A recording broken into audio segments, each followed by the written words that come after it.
last days, book of Revelation, E. coli germination, trilateral commission, council on foreign relations. Listen, it's the world versus Christians. Nevertheless, our mission so efficient to preach and teach the gospel, even if they don't listen. Apostles in territory that's hostile, preach the gospel. This government tries to destroy the youth with the lies they teach in high school. Television blinds you and Satan binds you when you reject reality to accept the fantasy that's called insanity.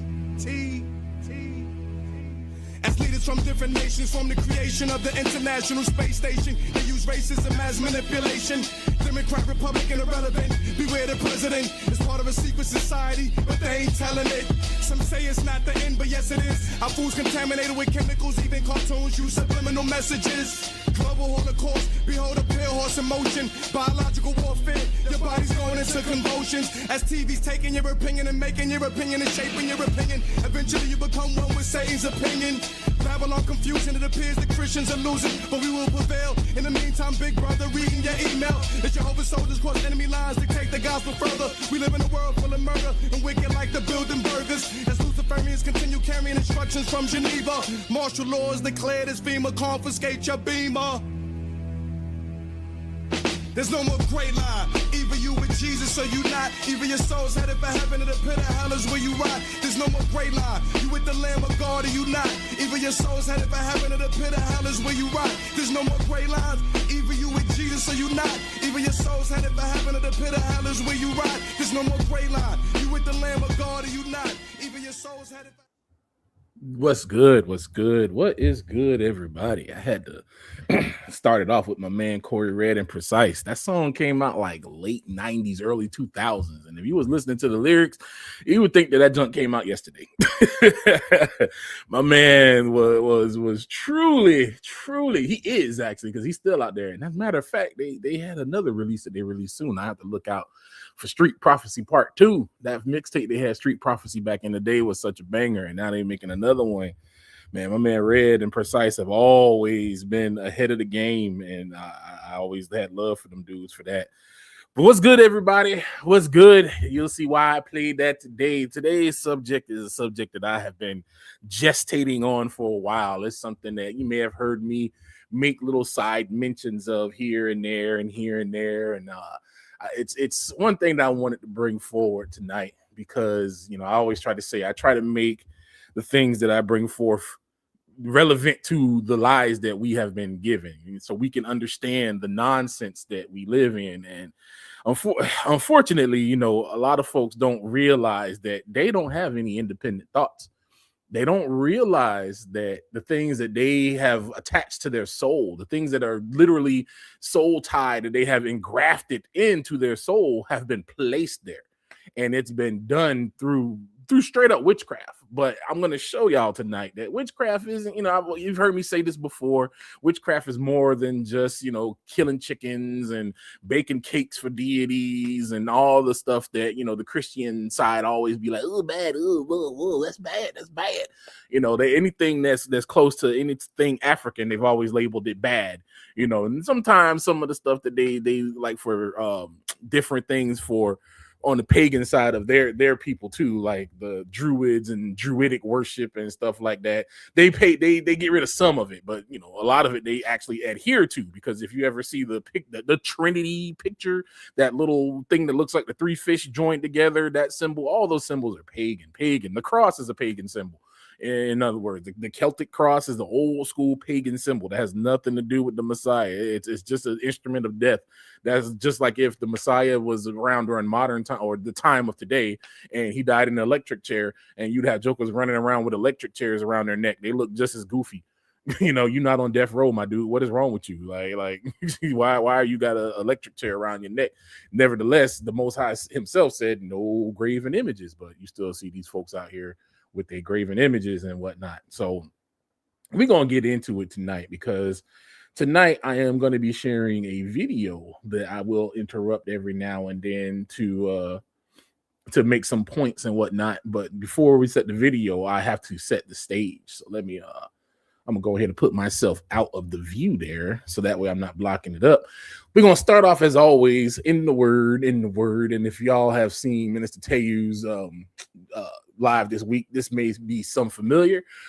Shout out to that live. That live was pretty dope because I've often read about, Enoch is my chapter. When I read about when he said Azazel gets all sin and, the wilderness and stuff, that was such a great live. So I highly recommend that if you haven't seen it, to understand the true name of the devil. Because as usual, they play games in the Bible. The King James version is just such a trashy translation, and it's purposely done this way because my book in the Sefer it actually says, when you look up the scripture for the scapegoat about the temple, it actually says Azazel in my Sefer Bible, but in the King James Bible, they changed everything like they always do. King James Bible is on notice right now. It's sus. It's highly sus. Super sus. So I'm going to start this off. This is Enoch chapter 8, and I'm going to start from 1. It says, moreover, Azazel taught men to make swords, knives, shields, breastplates, the fabrication of mirrors, and the workmanship of bracelets and ornaments, the use of paint, the beautifying of the eyebrows. Sorry, ladies, but that all that makeup and all that stuff that y'all be packing on your face, that's straight up fallen angel demon technology. So I'm just letting you know. Our women don't need that mess. If you put that mess on, it actually messes your face up, so that then you have to in turn need it. Or if you got all these issues with your skin, you might want to look into your diet. Get with one of these aunties out here that's talking on a lot of health and stuff, like Yali Gifted, and there's a lot of there's a lot out here. If you just look to find healthy ways to get your skin right and leave that fallen angel technology alone. The use of stones of every valuable select kind and all sorts of dyes, so that the world became altered. We're not going to talk about that part. There's a part that I got highlighted that we're going to get into. Impiety increased, fornication multiplied, and they transgressed and corrupted all their ways. Now, I'm going to preface this because, unfortunately, our brain, there's a reason for this. I'm going to get to the end of the show why our brains are this way. We haven't been taught to be nuanced. We haven't been taught to have an understanding. So people will read this and just say, the making swords and knives and technology is of the devil. Well, we can't deal with that. We got to go back to how it was before and not use technology because all that's of the devil. No. All these fallen angels did was take the laws of Yah and manipulate them to a certain way. And the reason it being is, as you see, because of their introduction and the way they introduced this technology, it was started where impiety increased, fornication multiplied, and they transgressed and corrupted all their ways. Isn't that kind of like what happened as technology started getting more and more and more, even in the times that we see now? I mean, when the internet came out, the first thing Joker started doing, actually, even before the internet, when you had back in the day the video formats of Betamax and VHS won only because the porn industry went with VHS. It's a little known thing that folks don't understand. The porn industry literally dictated the direction of which format was going to be used for video cassettes. Same thing with CDs and all that stuff, because Sony created mini disc and all these other types of things.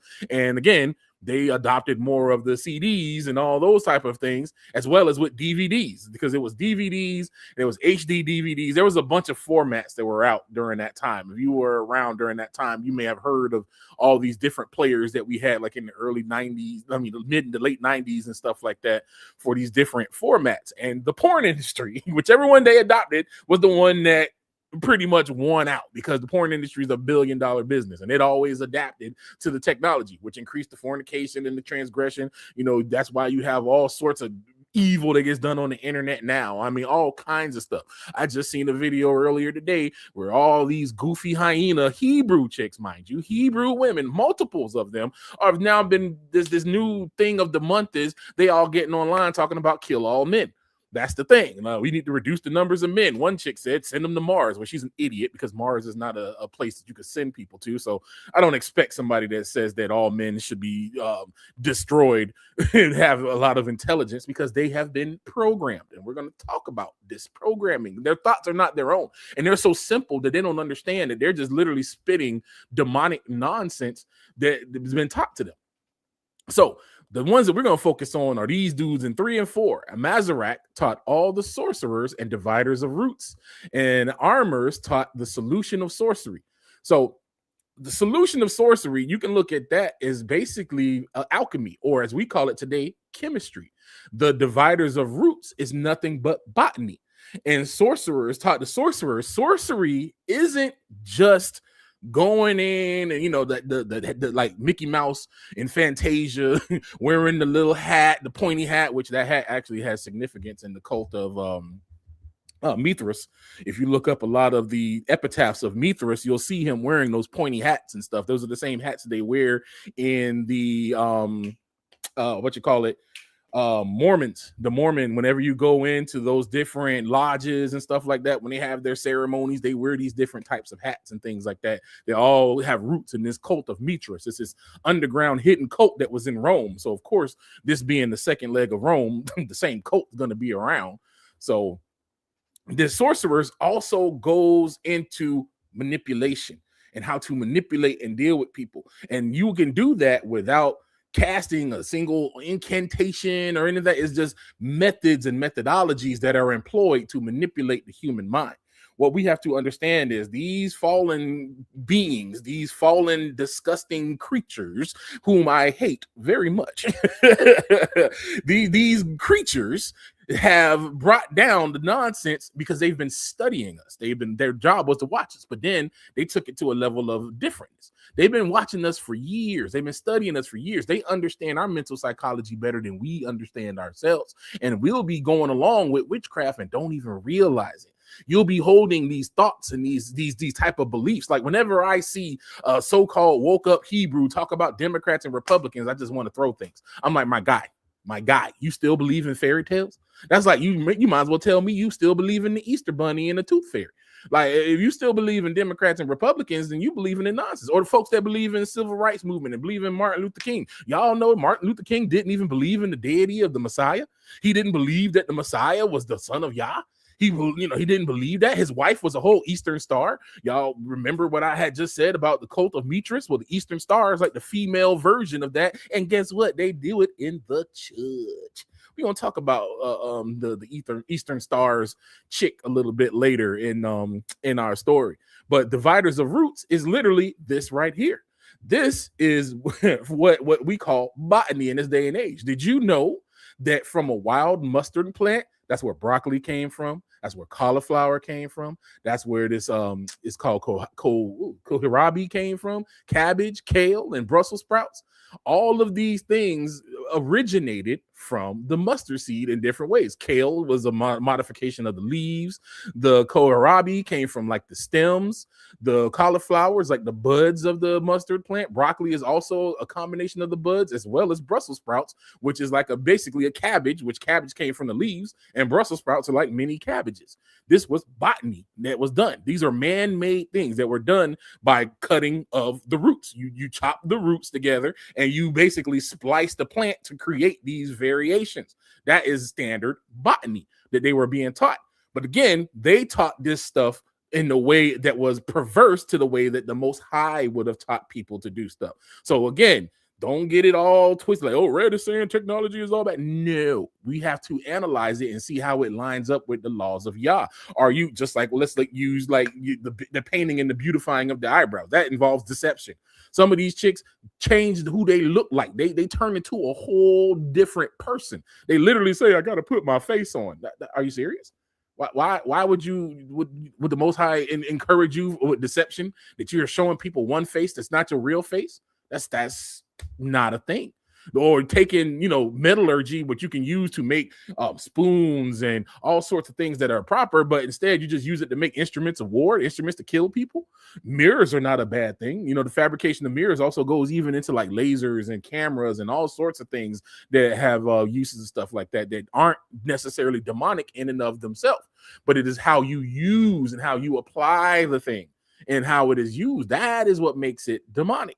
So we're going to focus on the sorcerers, and in particular today, we're going to talk about the sorcerers and the solution of sorcery, because they kind of go hand in hand. They hand in hand. Remember, the solution of sorcery is what they used to call alchemy and what we today call chemistry. Again, solution of sorcery, you could say, or alchemy, when you go to make a cake, that's alchemy. You're mixing different chemicals together, and then you put them in the oven to bring heat into it, and it brings them together to make a combination of things. What you add into that cake can have multiple effects of different things. When you really start getting deep into cooking, then you start realizing, okay, this is acidic, this is non-acidic, this has a balance of this has a balance of that. Like, I have nothing but respect for.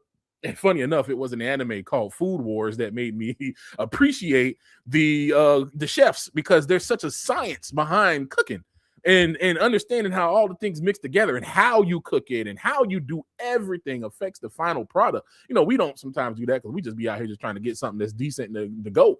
But when you really got a mind for this thing, you turn it into a whole science, and you can start understanding things. And then you can understand on the chemical level why adding X, Y, and Z ingredient will make this thing amazing. That is essentially what is alchemy or chemistry. That's what it is, cooking. But solution of sorcery goes a little deeper. It goes into what we call pharmakia. And we all know this word from the Bible. Pharmakia, the use, and I believe these first two are the main ones. The third one is the that's when they started getting the mayonnaise, the miracle whip. They pulled out the miracle whip and started whipping it on there, and made it all nice and just full of nasty miracle whip and stuff with sorcery, magical arts. Yeah, that's not pharmakia. Pharmakia is the use or the administering of drugs. Also poisoning. Now, anybody who's seen any kind of ad, it's always a joke that, that everybody talks about with these drug ads, where they'll come in and they'll be like, "Oh, do you sometimes have trouble sleeping? Oh, well, you should try Sleep Nigga Sleep. And if you take one dose of Sleep Nigga Sleep, you will be able to get the best sleep of your life." And then comes the end where it's like may cause anal bleeding, rectal explosions, eye gouging, your tongue may fall out. They give you all these lists of things. If your legs fall off when you start taking Sleep Nigga Sleep, please see your doctor immediately. If your fingers fall off when you start taking Sleep Nigga Sleep, please start taking your like, there's all these different side effects. So it's like you're not really healing nothing. You're actually poisoning the body. Because why are all these side effects apparent? Why are all these side effects there when you can find something natural to take? You can get you some CBD oil and take you some CBD oil to help calm down, and boom, you knocked out going to sleep. Or find you some other solution that's natural and herbal from the ground that will, give you that same solution without making your fingers fall off and waking up and having your legs fall off or having an anal explosion because of this crazy drug that they done gave you that done cause more problems than you got. This whole system is designed to give you a drug, so you have to take another drug to fix what the first drug had, which give you another problem. So now you on this litany of drugs, and it's basically a pipeline to death. We keep you in your good years so you can work and make the slave for us. And as you get older, being sick from all the unnatural food that you done ate, now we're going to give you drugs that basically expedite your death. and then we're going to wrap up whatever money that you got and extract that from you too on your way down to the grave. So this is the true form of pharmakia. And another way to talk about this solution of sorcery is how they do how they take stuff and things that are natural and turn it crazy. Case in point, sugar itself is naturally found in sugarcane. However, the white sugar that we see is processed all to heck. Actually, it is processed to hell. That's what I'll go ahead and say, because it's where it comes from. It comes straight out of the pit of hell, what they do. So for a teaspoon of sugar, for regular sugar, to get a teaspoon of white sugar, it's funny how everything that's white is terribly bad for you, but I digress. How many sugar canes does it take to make a teaspoon of sugar? It takes 3 feet of sugar cane to make a teaspoon of sugar. I don't know if y'all have ever seen those meter sticks in school and stuff. When I know we had one when we was in elementary school. All through there, you had that one big old meter stick. 3 feet is almost a whole meter. So you have a whole meter stick of sugar cane just to make a tiny little teaspoon of sugar. Now, I don't know if y'all have seen those videos where they show you behind the scenes, where they be in those factories and they making all the stuff that we just used to eat every day with no kind of thought process or whatever. They pour that crap in by the boatloads. It is no wonder that sugar is the #1 drug in America, in the West, especially in America. In other Europe, they don't even really vibe with sugar like that. America, though, it's in everything. When you start looking on your ingredients, what you should be doing, you should not just be picking stuff up off the shelf and just grabbing it all willy-nilly. You need to check those ingredients. If it looked like a science experiment and you can't pronounce it because it's got glycium triglyceride and eat this nigga gonna die type stuff, that type of mess, that's not food. That's a science experiment. That's pharmakia, my guy. That is the solution of sorcery right there. Those M&Ms, those cereals that you get all the time, the white rice, all this different stuff, white bread, all these different, again, all these things that start off brown. When they're brown, they're fine. Funny how that works. When it's brown, it's fine. Like brown rice, you know what I'm saying? All that stuff is natural. It's still good. It's got all the healthy stuff in it. But when they go and strip it of everything that of value, it's white. And that's most of the stuff that you see that's white is processed all get out. It is processed and it is bad for you. And they've taken a natural thing. Again, rice is not bad, and sugar cane in and of itself is not bad when it's the brown sugar. That's the sugar I get, brown sugar cane. And then I don't even go crazy with sugar. I still keep it light because we wasn't eating sugar like that as humans back in the day. Our sugar intake was nowhere near as crazy as it is now. And so they put all this stuff in everything, and this is why you start seeing like cancer. Cancer is like the biggest eater of sugar and all that stuff that get in your system. That's where them cancers and all that stuff come from. It also helps funguses in your body start coming up. A lot of times dandruff. I learned that dandruff in your head, like when I have the eczema in my head and all that kind of stuff like that. Sugar was the biggest cause of that mess. I would find it out like after I used to eat them doggone gummy bears, and then I'd be like, dang, man, why my head getting inflamed? And then I started putting 2 and 2 together and started paying attention to what I ate that will cause my head to get inflamed, because it causes inflammation, because it's just raising your glycemic index. And there's people that could talk far more intelligent about that, but these are the source of this pharmakia. These things aren't just always a special brew with like stars and crystals flying out of it, you know, that a witch done twirled up and, you know, toil, bubbling toil and all that kind of crap that they done showed you as a screen to program you. The pharmakia is right there in Walmart. The pharmakia is in Publix, if you got a Publix near you. It's in Aldi, if you got an Aldi near you. It's in Kroger, if you got Kroger near you. All your grocery stores, that pharmakia is right there on the shelf. Go and buy one, get one free sometimes, or 2 for $4, 2 for $5. All that stuff is pharmakia, because they've taken the natural things and then they've made it addictive. Like all of these things, most of these things can be found naturally. Like cocaine is actually from a plant. And the plant, it naturally has its use. The people that are local that have the cocaine plants that grow, whenever they go into the mountains and they do like their farming or whatever they got to do in the mountains, it gets to be to a point where, you know, the oxygen starts dropping the higher you go. So they'll chew the cocoa leaves to help give them energy when the oxygen is low. So that way they can trek longer in the mountains. Now, again, a cocoa leaf is nowhere near as concentrated and twisted up as the crap the CIA brought over here, that cocoa. You know, like your boy OC Genesis used to say, be in love with the cocoa. That stuff is concentrated to the T and designed to just overload your senses. That's why they call it chasing the dragon. You hit that junk the first time and boom, you just fry all your nerve endings, and then you just spend the rest of your life chasing that high, chasing that mess, getting on that coke and getting on that nonsense. It's the same thing they did with marijuana. Weed naturally comes from the ground. It's a natural plant, but then they took it and then turned it into some mess. Now you got this stuff that they call dabs. Dabs is literally, they'll take a bunch of weed buds and then they crush them and get the oil out of it and take that oil and concentrate it. So it's like smoking 13 blunts at the same time.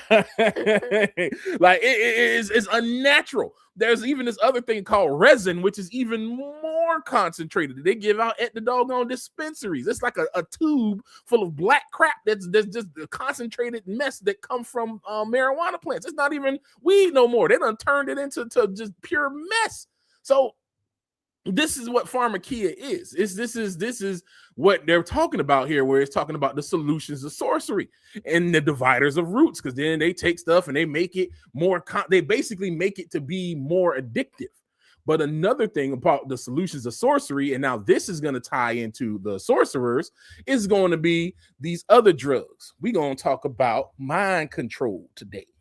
We're going to talk about mind control. The CIA's appalling human control experiments with mind control. Now, mind you, this is from the History Channel. I'm going to bring this up. See, this is the History Channel. For those of y'all that be like, oh, you got to have a authoritative source. You've got to make sure that the white man is okay with what you said. So this is from the History Channel, my guy. This isn't some backwater website. This isn't some geo site or some personal blog from some random dude just yapping. This is from the History Channel. Anybody who's done a casual read into history and seen the documents about this stuff can tell you that it is all real. So I'm going to go and read through a little bit of this. On April 10, 1953, Alan Dulles, the newly appointed director of the CIA, delivered a speech to a gathering Princeton alumni. Though the event was mundane, global tensions were running high. The Korean War was coming to an end, and earlier that week, the New York Times had published a startling story asserting that American POWs returning from the country may have been converted by communist brainwashers. Some GIs were confessing to war crimes like carrying out germ warfare against the communists, a charge the U.S. categorically denied, of course. Others were reportedly so brainwashed that they had refused to return to the United States at all. As if that weren't enough, the U.S. was weeks away from secretly sponsoring the overthrow of a democratically elected leader in Iran. Dulles had become the first civilian director of an agency growing more powerful by the day, and the speech provided an early glimpse into his priorities for the CIA. In the past few years, we have become accustomed to hearing much about the battle for men's minds, the war of ideologies, he told the attendees. I wonder, however, whether we clearly perceive the magnitude of the problem, whether we realize how sinister the battle for men's minds has become in Soviet hands. He continued, we might call it in its new form, brain warfare. This is what we have been dealing with, y'all. And I'm going to show it to you. Dulles proceeded to describe the Soviet brain perversion techniques as effective, but abhorrent and nefarious. He gestured, which is hilarious given the CIA, what they did.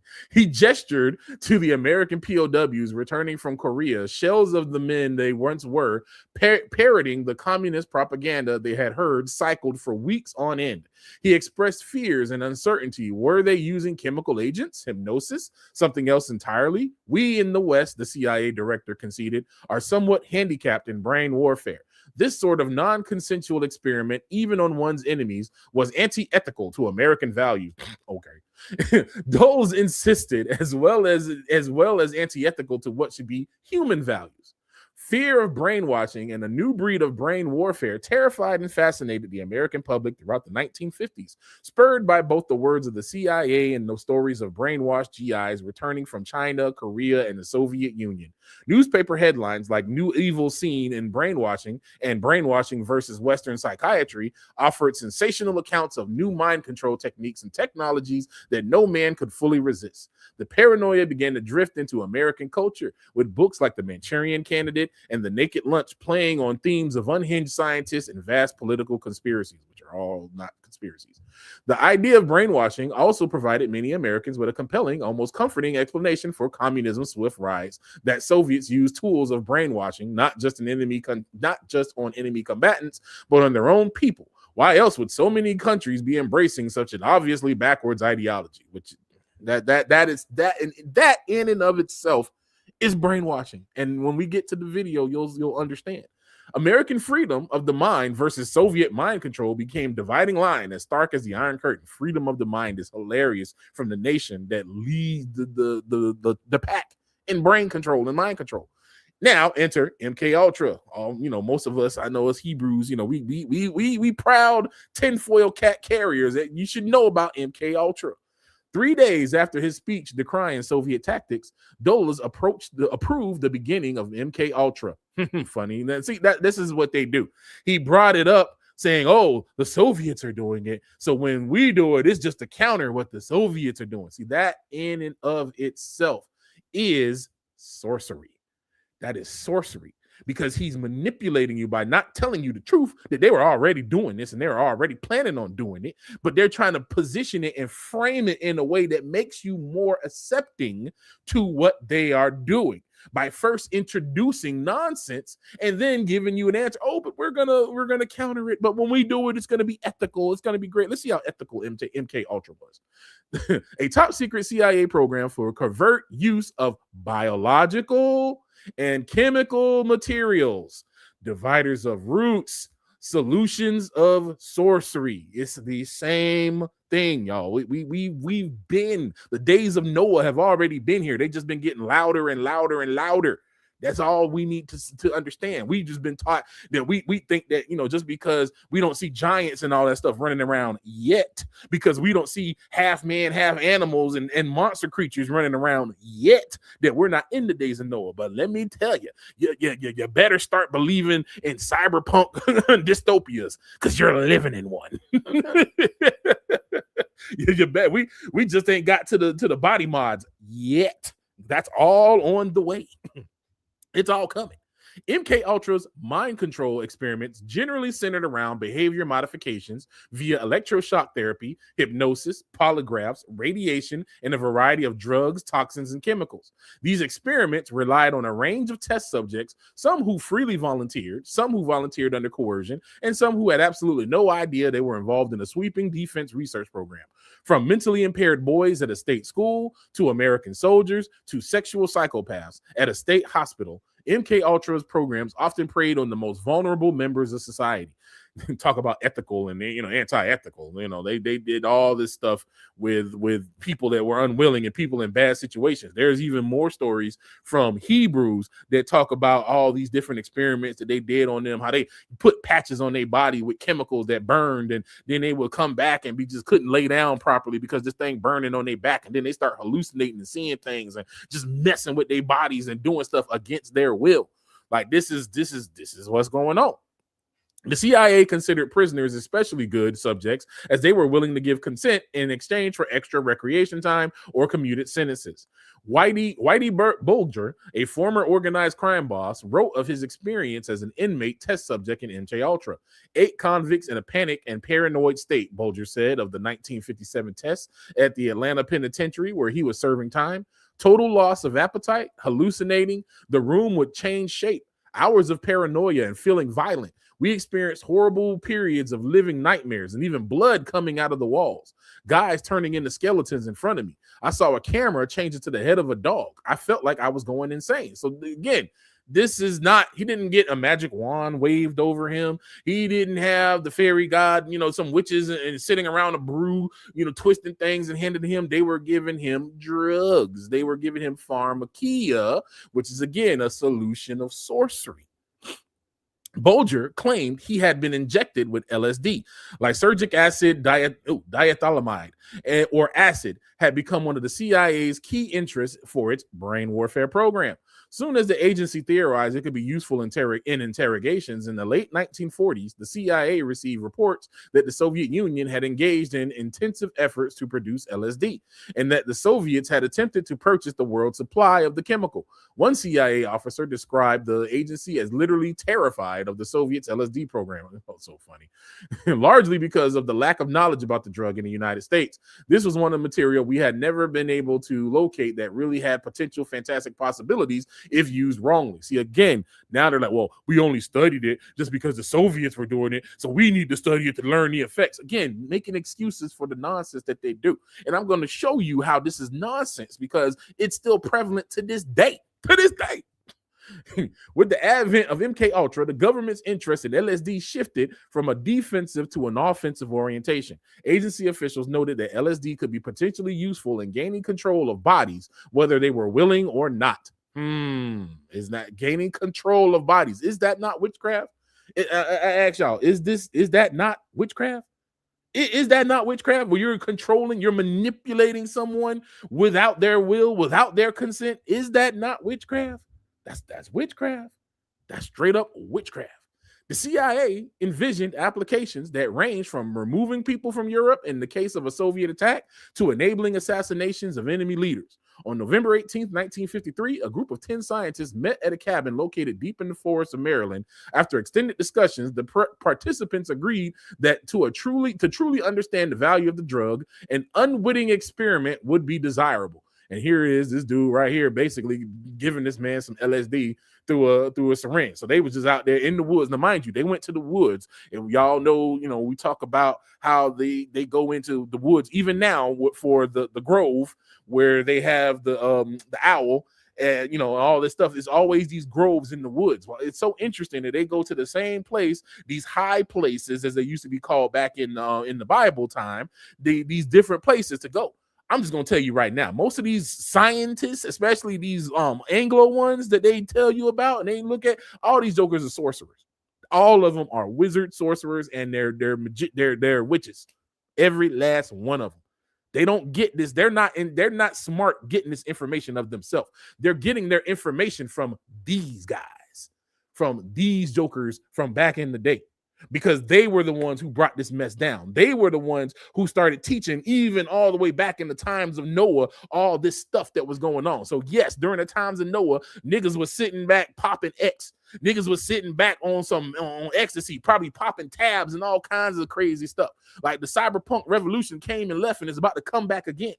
It was already here. If you always notice in these dystopian futures where they show the stuff, they're always high out of their mind on these drugs, because the drugs is what keep people pacified and what allows them to have the control, so they don't raise up and do nothing to fight against your rule. So the CIA remained keenly aware of how the public would react to any discovery of MK Ultra. Even if they believe these programs to be essential to national security, they must remain a tightly guarded secret. How would the CIA possibly explain dosing unassuming Americans with LSD? Precautions must be taken not only to protect operations from exposure to enemy forces, but also to conceal these activities from the American public in general, wrote the CIA's Inspector General in 1957. The knowledge that the agency is engaging in unethical and illicit activities would have serious repercussions in political and diplomatic circles and would be detrimental to the accomplishment of this meeting. Operation Midnight Climax. The CIA's initial experiments with LSD were fairly simple, if shockingly unethical. The agency generally dosed single targets, finding volunteers when they could, sometimes slipping the drug into the drinks of fellow CIA employees. They ain't no loyalty. You were sitting there, you coming to work, you working at, I'm clearing shoot T. That was probably why they hired a bunch of Hebrews. They got a bunch of black men up in there and black women, and he's like, oh, I'm the first Negro working at the CIA. Oh, I'm gonna show these folks, these white boys, I'm good. I'm gonna show them, oh yeah, I'm a good master. I was a good one, and I'm gonna come up here and do it. And then next thing you know, they're like, oh okay, Jamal. Yeah, here, have your coffee, Jamal. And now this nigga tripping balls. he going on a trip on his favorite rocket ship. He out there on the magic school bus, traveling through all the dimensions, seeing the walls start waving and all this crazy stuff, and don't even know why. What kind of coffee was this? Colombian? This thing packs a cake. Yeah, nah, bro, you done got drugged out. Because they're using you as a guinea pig. They always used us as a guinea pig. Tulsa, what did they do? They was giving us all kinds of drugs. In St. Louis, back during the time of the Manhattan Project, when they wanted to understand the effects of radiation on humans, they had told the soldiers, oh, you're putting out chaff to block radio jams from frequencies and stuff. So the soldiers unwittingly was releasing all of this metallic material up into the city. They was even doing flybys and dropping this stuff, thinking, oh, we're just blocking enemy transmissions, not knowing that they're dropping radioactive payloads on black neighborhoods, on the neighborhoods of Hebrew people. This is why you see a lot of folks in those neighborhoods suffering from cancer even to this day. There was an account from a lady who was alive during the time where the planes would fly over, and she talked about how it dropped the cloud of dust on her, and all her sisters died of cancer. She was the one, and she struggled with it and had to fight with it herself. But all the people she know, a lot of people she know, all caught cancer and died because they were exposed to this radiation, because they be using us as experiments and test experiments. We all know of the recent test experiment that we're still seeing the ramifications of. All these folks dropping like flies left and right. You got, you'll have these disingenuous, goofy nurses, especially I seen a Hebrew nurse say this. I want to slap her. Sometimes Hebrew women, y'all need to get y'all counterparts, because there's too many of y'all that align ideologically with white supremacy too much. When the white man say it, the black woman just quickly bow down, jump up, she do whatever he say.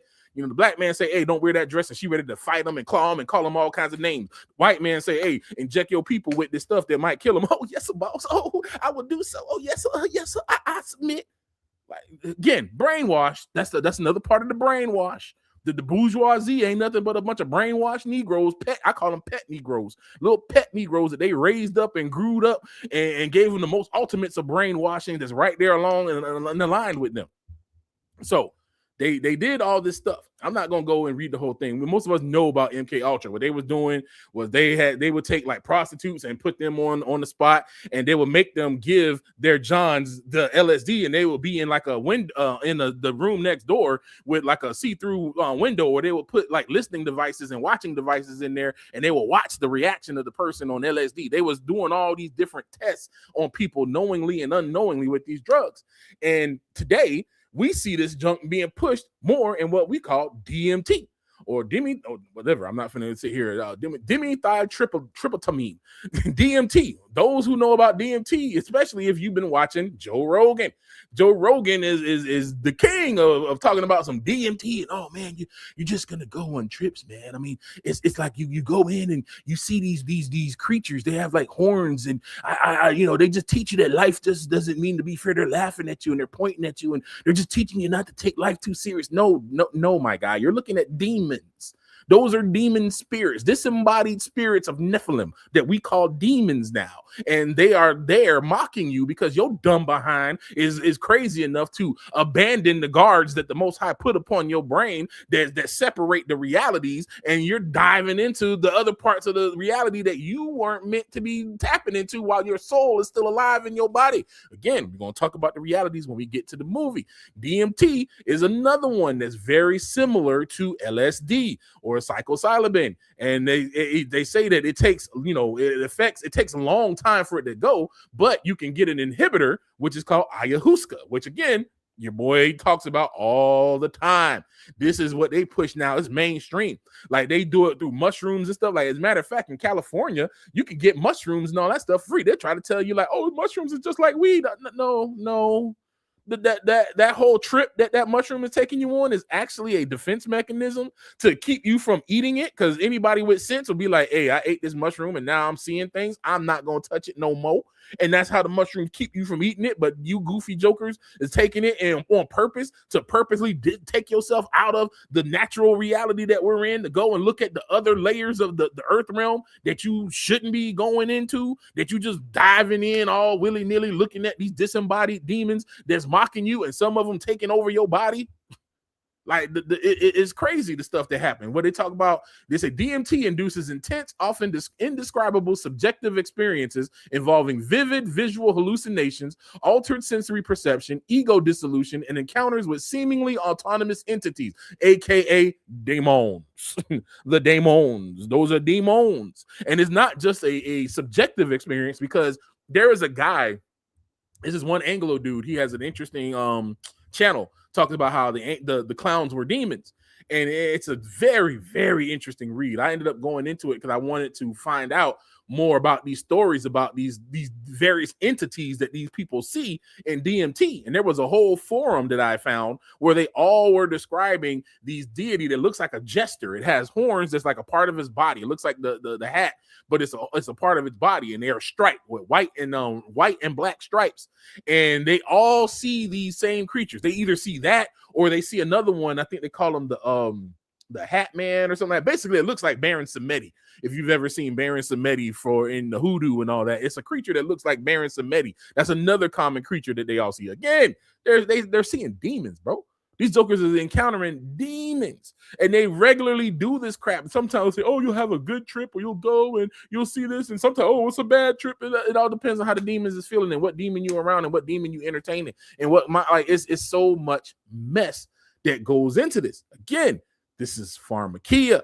This is the solution of sorcery that allows sorcerers to control you. Or better yet, this is the alchemy that allow the manipulators to manipulate you. That is sorcery. to use these drugs to put you in a suggestive state so you'll do something that you don't normally want to do. It's the same thing like when a Joker get a woman purposely drunk, or even a woman that'll get a man purposely drunk to try to manipulate them and control them without their awareness. It's the same thing. That turns you into a sorcerer. You are using a drug to alter a person's state of mind so that you can control them to do what you want them to do. That is sorcery. That is witchcraft. You are a wizard. Congratulations. You're not a wizard, Harry. You're a demonic loser that's teaming up with demons. You're not going to Hogwarts. You're going to hell. You're not playing Quidditch. You're gonna be out here burning, my dude. Like, you know, it is what it is. Like, we got to start getting real about this stuff and start understanding that witchcraft is more than just cutting up chickens and doing all this other stuff. So I wanted to share this video here. This video is from a channel called Be Inspired. And I highly recommend watching some of this stuff. Again, watch it with wisdom, because again, some things that they say, and I'll even point out here, some things that they're talking about is, but you have to be intelligent with how you check these things out and see these things. So I'm going to play the video. I'm going to interrupt here and there to talk about a few things, but this video is very, very interesting. Let me know if y'all can't hear it as I play it. That is classified as a non-physical reality. What happens is that slit opens up more and more and more. So you see more and more of that reality, and we assume that we see different realities. They're not very different realities, but rather a very extended, broad view of one very large reality. Can we speed that up by doing it? Yeah. Well, you use techniques which push the nervous system a lot faster. Those techniques are available. Shortly after making that claim, he was gone. In 1979, Itzhak Bentov was on his way to Japan to meet with leading scientists and share that he had cracked the code of reality. But his first flight from Chicago to Los Angeles never made it. The plane crashed. Strange. The man who had spent years mapping the hidden architecture of consciousness died on his way to reveal it. Later, parts of his work surfaced in CIA files. Isn't that interesting? Weren't we just talking about the CIA and what they was doing and all this stuff? So now this man is studying about the mind and consciousness, and all of a sudden the CIA got a hold of it. Things that make you go, Just so y'all know, I don't believe in coincidences. Coincidences are right up there with Santa Claus and the Easter Bunny. Folded into their own projects. Modern physics now flirts with this idea through quantum field theory. But Bentov wasn't a physicist chasing equations. He was describing the cosmos like a giant interconnected hologram, where every fragment contains the whole picture. Think about that for a second. If your mind is tuning into a universal signal, then death might not be the end. It could be just changing the channel. The soul is the repository of information that we gather during life. I disagree with him there. The soul is the gateway through which it comes in, but it gets stored within your spirit. Your spirit is pretty much where the thing ultimately goes down into. If you start bringing these things in, now your soul does interact with it because your soul will retain a lot of this stuff, but ultimately your spirit has the final say so. This is why the Most High tells us to renew our mind. This is why we're told to keep our, which I'm getting a little bit ahead of myself, but you keep your mind focused on the word and keep the word as your guide. So that way your spirit can override the nonsense in your soul, and then you could cultivate your soul to be the proper soul that it should be. You're basically bringing it back to its original form that Adam was originally made in before it was fallen. Again, if you don't understand the difference and stuff about the soul, go ahead and get the ebook. I'm gonna put the link up, up before. It's publishing.crimsonlion.com, and that's crimson with a Z, not an S. And then I'm gonna put the link in there, for everybody and stuff to see. Go ahead and get the book if you're not understanding about the soul and not understand what I'm talking about with the soul. That's where I go into detail for all that stuff. Well, I'll tell you, maybe we should draw another diagram. Physical bodies are here, and another physical body, another physical body, and this is Joe, and this is Jim, and this is Sarah, etc. Now, clearly, this is the physical level, yeah? Now, on this physical level, we're all separate. You sit there, and I sit here, and we're all separate. Now, let's draw another level. This level is slightly higher, and let's call this the level of the soul, yeah? Well, there will be some mingling here. Let's draw this person as extending to practically infinity this way. Now look what happens. At the physical level, we're separate, and there's this much distance between us. Let's say that on the soul level, this person extends this much, and the other person gets slightly mixed in with him. That is, the souls are in a way in touch with each other. Okay, they overlap, these two. That's where the term you get like kindred souls, or how like we all can come together in our worship of the Most High when we all are aligned with the same. This is why the Most High say where two or more are gathered, or how can two walk together unless they agree? He's kind of mapping out the physical. He's mapping out physically or giving an analog of what the word is saying. And so this checks out in the fact that yes, if you are in agreement, then you're going to be aligned in your soul and in your mindset and all those different things. There's going to be overlap in a lot of areas because we share that common goal of the foundation of the word. This is why it's like you can't have a disagreement. You can't be married to somebody that want to go follow after Babylon and you trying to get away from Babylon, but they're going to be stuck on Babylon. Like eventually, if that person isn't willing to yield themselves into the Most High, you want to go your separate ways. Because unless, again, how can two walk together unless they agree? Now let's go now to a higher level, and let's call this, say, the level of the higher self, which is kind of a boss of that soul. There, what we find is that this fellow's higher self extends this much, and the other fellow's extends this much. There is more overlap between them. Right. On the very highest level, which is the high spiritual level, we are basically overlapping completely. Everybody is overlapping everybody else. In other words, everything and everyone is everywhere. In other words, we've become omnipresent.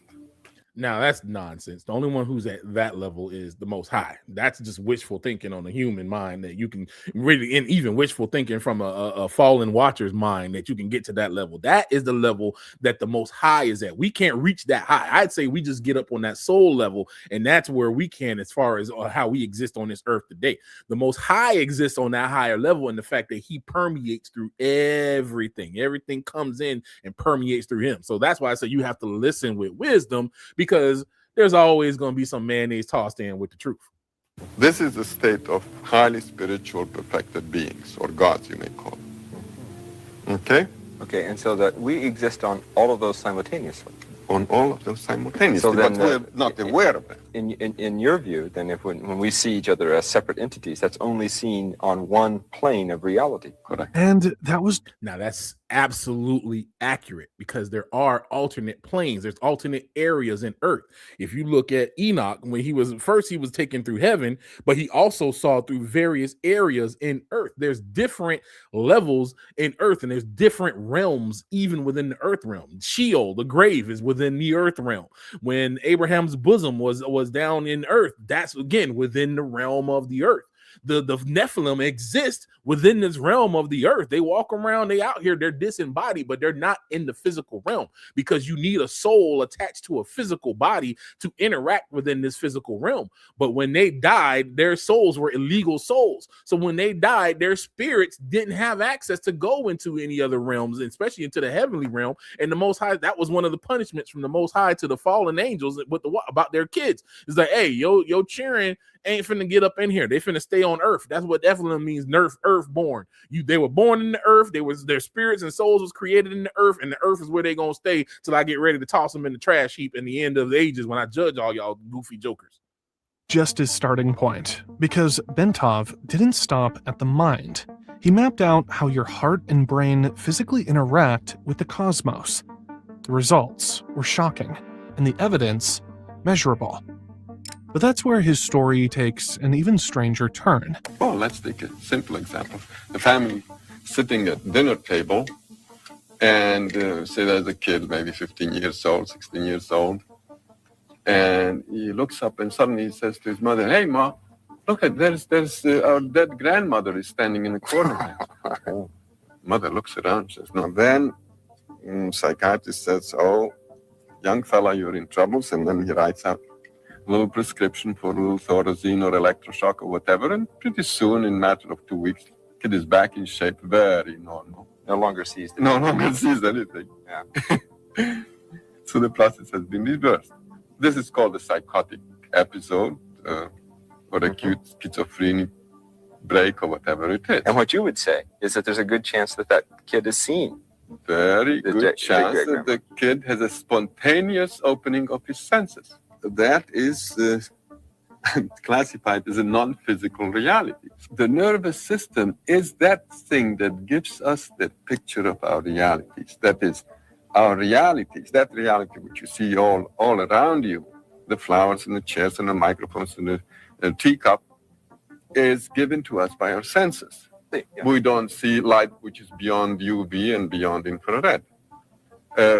We hear only a limited scale of vibrations, like, for instance, we hear anywhere from 52 to 20,000 maximum. Mm-hmm. In other words, all our senses are limited.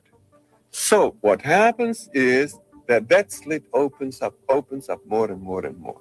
So you see more and more of that reality, and we assume that we see different realities. They're not very different realities, but rather a very extended, broad view of one very large reality. Through years. And that's just what I was just saying. The earth had all these realms exist in the earth. It's not like this is a different world. It's the same earth, but you're just seeing a broader spectrum that goes beyond the physical spectrum that we exist in with our soul and our bodies. Our spirit is tied to our soul, which anchors us to our body. That's how we have our experiences here in this earth. That is the law that the Most High has set forth, that to exist in the earth and to be able to interact with all of its laws and properties, you have to be in a physical body. However, just like how if you and there's a popular thing, talk about like the back rooms, and the back rooms is this theoretical place where it's like you basically slip through a crack in reality and end up in the back rooms, which is kind of like if you're backstage at a play or backstage in a building, which are like the halls. Like, remember in the Matrix where you had the key maker and he was able to have keys to these different doors, and these doors took you to different places within the Matrix. That is essentially what he's talking about. Those back doors, those back room like areas. However, the key maker was given authority in the Matrix to do that. There's certain beings and certain spirits that the Most High has granted authority to do so. Though, like, I come from the IT background. If you have admin privileges, you can do more than a person with certain admin privileges. And then they have a concept called least access control, meaning that you only give a person admin access for what they need. So if I have a person that's in accounting and they need to get access to a Microsoft 365 tenant for to see the bill, I don't need to make them a global admin, because a global admin can just do any and everything and they'll go in there and mess something up. But I'll give them billing administrator access, and a billing administrator can come in, they can look at the bills, they can look at all the stuff that pertains to accounting, but they can't access things that's outside of their purview. This is the same concept here within the earth. So many jokers, especially within Christendom, they be trying to command stuff and do stuff and, we can do this, that. No. It has to be for the glory of Yah. So you only move when you're given the authority to move. If the Most High didn't give Peter the authority to walk on water, you think that nigga was going to be able to walk on water? If the Most High didn't give, they didn't have the authority from the Messiah, because again, the Messiah had the authority that was given to him from the Most High. That's why he said he was our example, even though he was the Most High manifested, Yah manifested in the flesh, his avatar. He still demonstrated what we should do. That's why he said, "I do what I see my Father do." He only moves how he's authorized to move. So he didn't just come and just start doing stuff all willy-nilly. There was a reason and there's a purpose for what he did. And he was given that authority that was given to him because it was necessary for his purpose. Years of experiments and self-observation, he discovered that the heartbeat sends a rhythmic wave up the spine into the brain. This microscopic mechanical motion, measured in fractions of a millimeter, generates oscillations that synchronize with the body's electromagnetic field. Here's the twist. Those oscillations match frequencies found throughout nature, from the vibration of atoms to the rotation of planets. That's the nonsense. Y'all who watched last week, you already know. 66,619. Okay. To him, this wasn't a coincidence.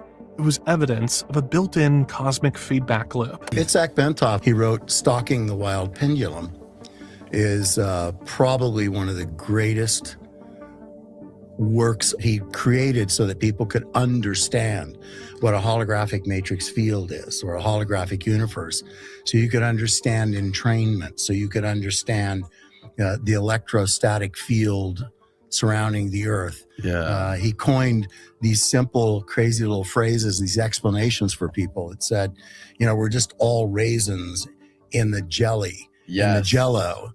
And if one raisin is vibrating at a higher frequency, stronger amplitude, and at a higher frequency, soon all of the other raisins in the jello will begin to resonate in that way. And the only way they can't is if they can overpower the amplitude and that frequency. And if they can do that, and they can have a constructive or a destructive wave interference, they can overpower the other wave. He illustrated the heart as a low-frequency oscillator, producing standing waves that extend beyond the body. In theory, these waves could interact with the universal field described earlier. Decades later, research from the... Now, if you've read my book, there's a section where we talk about the relationship between the brain and the heart. And I posted some studies in the book that back this research and stuff too, that show that there's a symbiotic relationship between your brain and your heart, and both of them being electrical in nature. There's no coincidence. What you're seeing here, that's called a toroid, that shape. And that is a shape that is generally used to describe how magnetic fields propagate, or how they move out from a central core. They're not just like, we usually see the waves in a 2D, like a little wave, but they actually go out in all directions like this, called a toroid. That same concept applies to our body. Remember that this is why you cannot be just stuck in a one way of thinking. You have to be nuanced in all of your thinking. I'm always saying this because we are taught from jump to be so just one way in our thinking. It's either this or that. It's either this or that. It's like we have a dichotic way of thinking. Everything's got to be a dichotomy. It's got to be A or B, A or B, A or B. It can't be the fact that it might be sometimes A and it might be sometimes B, or sometimes A creates B and B creates A. A affects B and B affects A. There's so many complex relationships like this, and your brain and your heart are just that same thing, because your brain and your heart help regulate your emotions. What you see comes into your brain, and then it gets into your soul, which is the core of your soul is your heart. And then that affects how things go around you. As a man thinketh, so is he.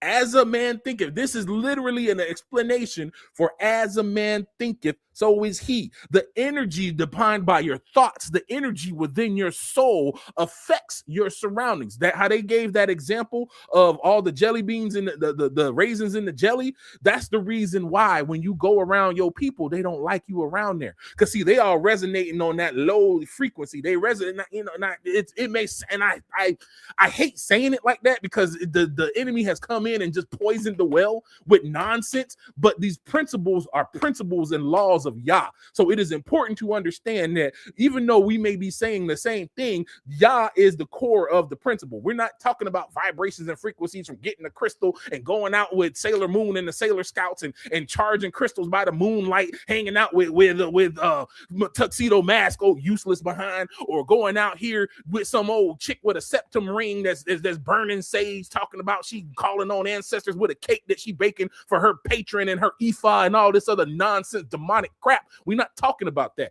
We're talking about the laws of Yah that they're perverting, that they're turning around, because they do this mess to get around the laws of Yah, to try to manipulate the laws of Yah. So it's just like they trying to hack the system. That's essentially what they're doing. Like today, there was a major outage in Microsoft, just like last week there was a major outage in Verizon. These are hacks that are going on. That's just what they're doing. They're hacking the system to try to bypass Yah's set parameters that say, hey, you can, as a man thinketh, so is he. So you have to think on the word. As a matter of fact, I will even back it up with scripture.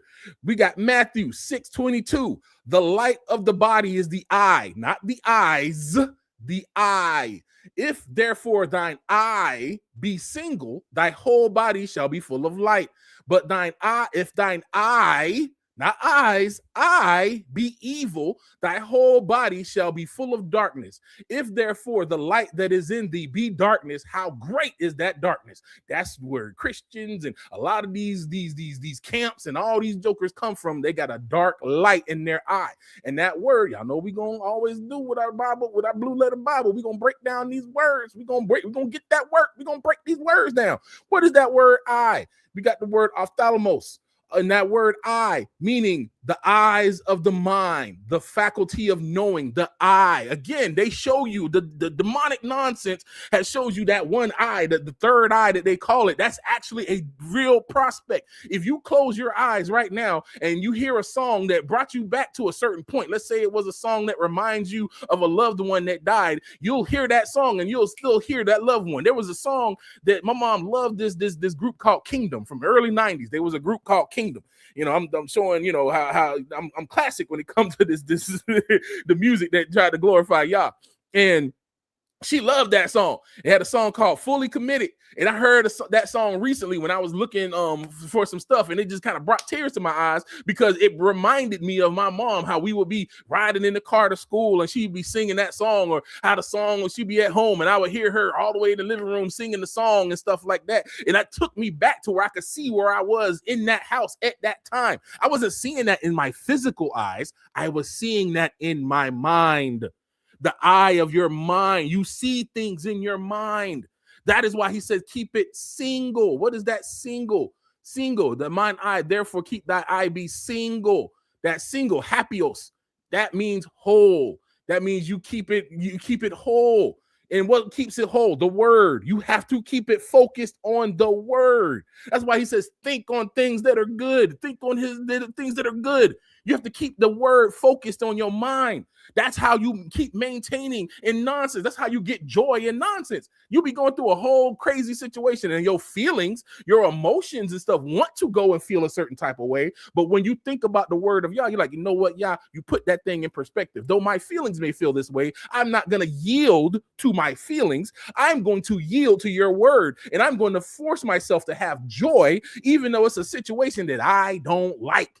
It's a sucky garbage situation that really ain't that it. But nevertheless, let thy will be done. To you be the glory. I praise you for you getting me up this morning. I praise you for the fact that all my needs are met. I may not have what I want, but guess what? Most of the stuff that I want has been manipulated from my birth. And we're going to get to that further in the video.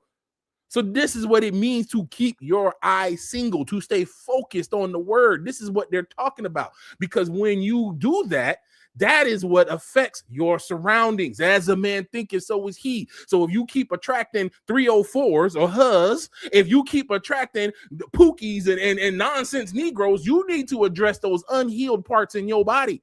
I don't blame my exes for what it was. It was an unhealed, lustful part in my body that was drawing lustful, hoish chicks to me that don't have no way of submitting to the Most High.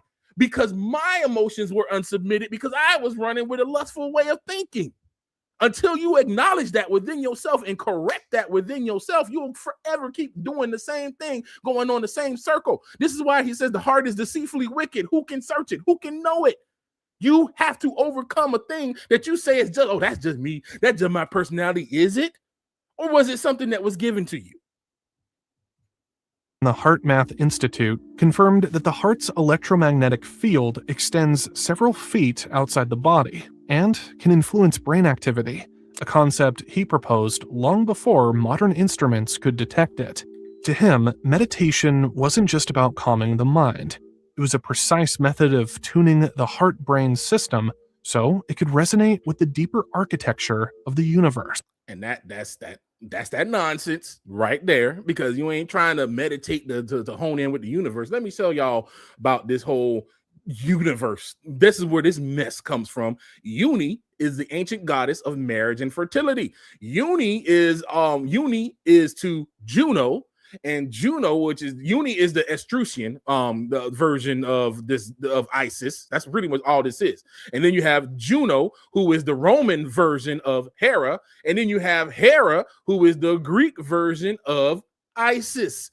And Isis is called, and then just so I can roll up so y'all can see, this is Isis, the old girl, this old fake behind drawing. Because look, there's one thing that y'all need to understand.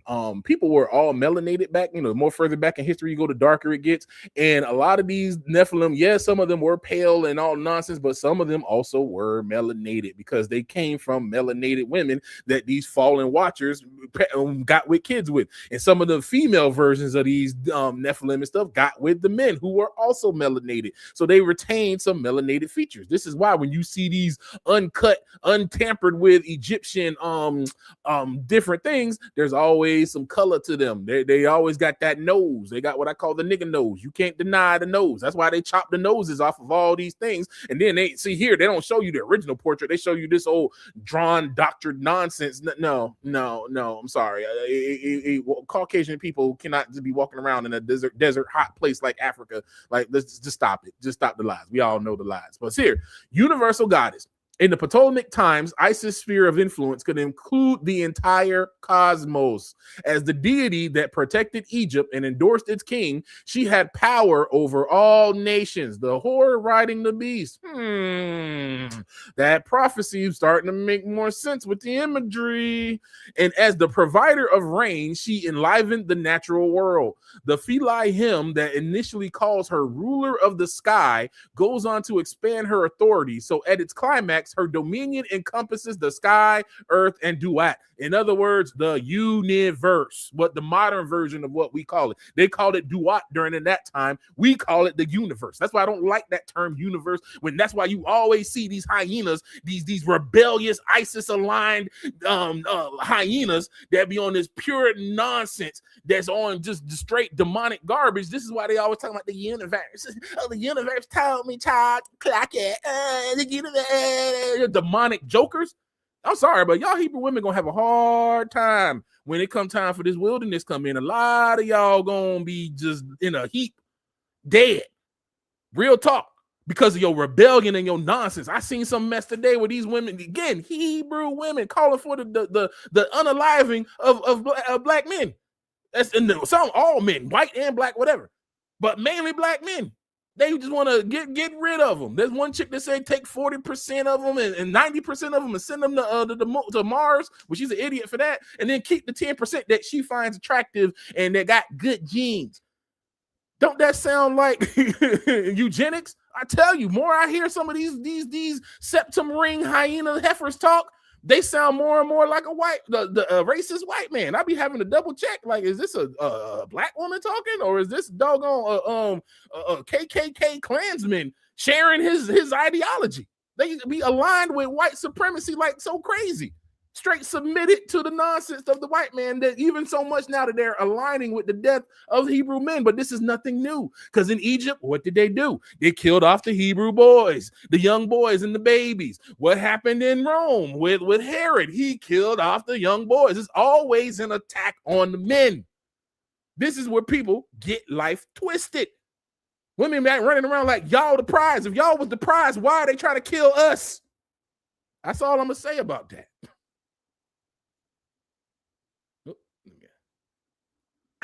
When tuned correctly, the body could become a gateway to expanded perception, a state where boundaries dissolve and reality is experienced as a seamless whole.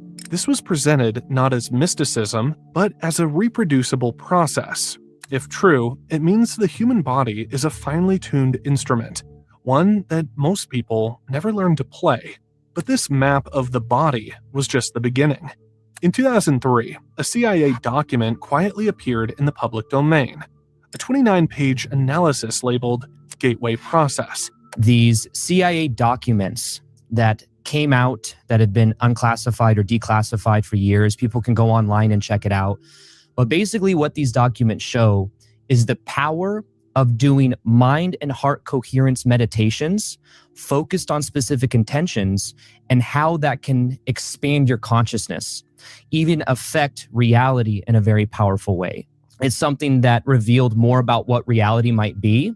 And it's something that also really expanded their sense of the way reality works and how we can influence it. On the surface, it was a military report on altered states of consciousness. But buried in the technical jargon was something eerie. Page after page, describing concepts nearly identical to what Bentov had mapped decades earlier. It spoke of the brain and body as oscillating systems, of consciousness extending beyond space and time, and of accessing non-ordinary realities through controlled resonance. Why would the CIA care? Because the CIA cared about that, because they were what they're essentially talking about is they're scientifically putting astral projection, where you would take your spirit can leave your soul and your body and then go into what the Christians call the spiritual realm, or go into a higher realm that's over this physical realm, and then you start seeing in things that you weren't meant to go. You're going into the back rooms. You're illegally accessing nonsense that's not supposed to be accessed. That is what they're talking about. They're literally telling people how to disembody themselves. This is why when you see those satanic ritual abuse, or SRA, that's why they do these things, to cause you to do a thing called disassociation. They do that with young kids. They subject them to all sorts of trauma and terror and trauma. And when they do the trauma on you, not only does that disrupt your soul, it brings confusion into your soul. And when your soul is in this state of confusion, you try to find a way to cope. And your way of coping is disassociating. So as you disassociate, you leave your body open for these demon spirits to come in and take over. According to the report, mastering these techniques could allow for remote viewing, the ability to perceive events and locations without being physically present. Astral projection.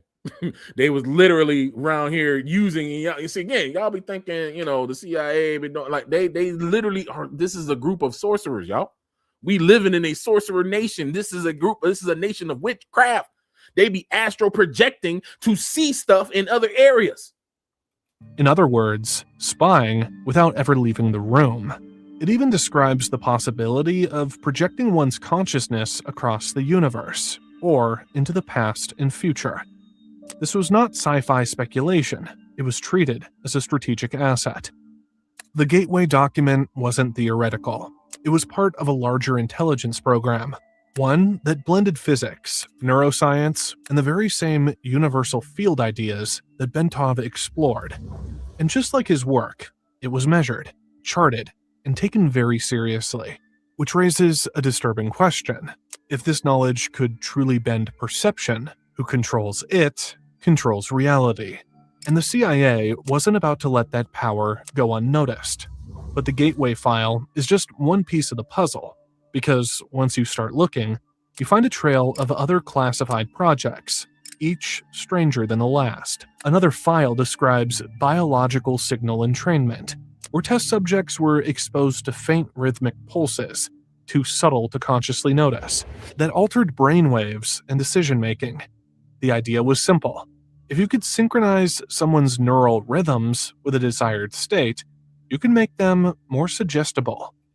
So when somebody try to tell you that it's just entertainment, what you mean? You being too deep. It ain't that serious. It's just entertainment. They are high levels of stupid.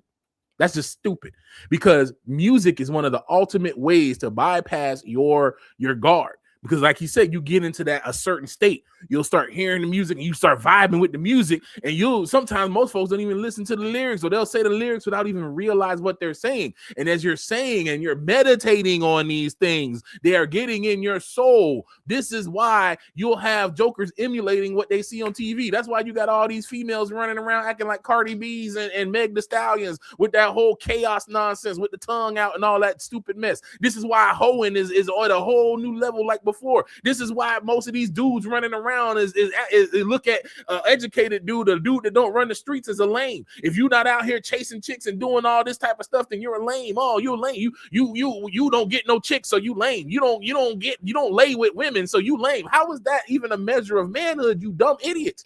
So you can sleep with broken women, and so what? Who's gonna remember you? Who's gonna remember you when you die? Be like, oh man, yeah, I remember that one nigga, James, man. That nigga James used to get him all the time, man. We gonna make a statue for that nigga, man. He was just getting them. Nobody getting you bring nothing to this world. You bring nothing but bastards in. That's all you do. All these dudes are the number one creators of bastards. That's all it is. That's all your claim to fame is. I mess with broken, destroyed women, and I have bastard children with them that I don't take care of. That's your claim to fame. Are you serious? Are you serious? And we get this way because of what we see, all the things that we have seen. When the first movies that were really aimed at black folks, we thought we was winning because they were beating up on white folks, but they really took that beat up because what they were glorifying was pimps and hoes. Now, is it any wonder that they measure your manhood as a black man by how many women you get? And most women now measure themselves with how much money they can get from a man and how they just sell themselves out sexually. We've literally become a generation of hoes and not even pimps, just tricks. Most of these niggas is not even pimps, they tricks. Like, come on, man. This is what was fed into us. Look at the music. When hip hop first came out, it was actually good. It was about a party. It was about having fun. We went a long way from Grandmaster Flash, telling the truth with the message to going all the way to Run DMC, where, walk this way and all that stuff, to now you coming into NWA and just the straight filth that these jokers was talking about. They were talking about taking down a 16, 17-some-year-old girl at a drive-in movie, how they were taking turns running the train on this girl in the backseat of a car. That's in the song. They came out in the 90s and niggas was bumping at a young age. Biggie Smalls with all the just gay crap this nigga used to say. Girl, you look so good, I'll give your daddy fellatio. He didn't say it like that, but I'm just cleaning it up because it's just dirty and it's just gross. Like, who in the world would even think like that? Who would even contemplate some stupid mess like that? But niggas never said, oh, Biggie was gay, because their emotions was, they formed a soul tie with this dude because they told him he was the greatest, and everybody kept saying he was the greatest. So people start running around talking about he's the greatest when Biggie didn't even have bars like that. He was garbage. He was garbage. The nigga talked about pure filth and trash. He wasn't even all that. Niggas out here acting like Tupac was the realest dude. He was the realest, and Tupac was the realest gay dude running around. He was gay. He's straight up gay. There's a whole documentary that this one dude did talking about how Tupac was gay. He brought in this thug culture. What I told y'all a few weeks ago about the thugs and the chaos. The stupid thug niggas is down for these chaotic hyenas, and they work together symbiotically. Every Jezebel needs an Ahab. And you got these Ahab weak niggas running around giving their power to a woman because that's what they listen Without to. saying a word. That's what they was listening to in the music. Bring this back a little bit. Run that again. One piece of the puzzle, because once you start looking, you find a trail of other classified projects, each stranger than the last. Another file describes biological signal entrainment, where test subjects were exposed to faint rhythmic pulses, too subtle to consciously notice, that altered brainwaves and decision-making. The idea was simple. If you could synchronize someone's neural rhythms with a desired state, you can make them more suggestible without saying a word. These were not science fiction concepts. Internal memos describe field trials where operatives passed coded messages across crowded rooms using nothing but prearranged micro-gestures and sound frequencies masked in background noise. This is the key. Perception control isn't just about advanced tech. It's about knowing the blind spots built into every human brain, then designing an environment to exploit them. And then there's the Ever wonder why in the churches, all these pastors, they all talk the same. They all have the same cadence. Because when the pastor starts talking like this, he starts getting into some stuff. And then everybody get excited. Because I'm about to sit up here and say something that ain't in the Bible. It ain't in the word. But you like the way I'm talking. This rhythm and this cadence done got you in a rhythm. And now you ain't even paying attention to the lies because you hyped up on emotion. Get my choir up. Get my choir. Where's my gay choir leader? It's the same thing. The word and the cadence. Why do they all talk the same way? Why is it that even though the way a cadence a word speaks, the way that they talk is also a part of the manipulation? This is sorcery, man.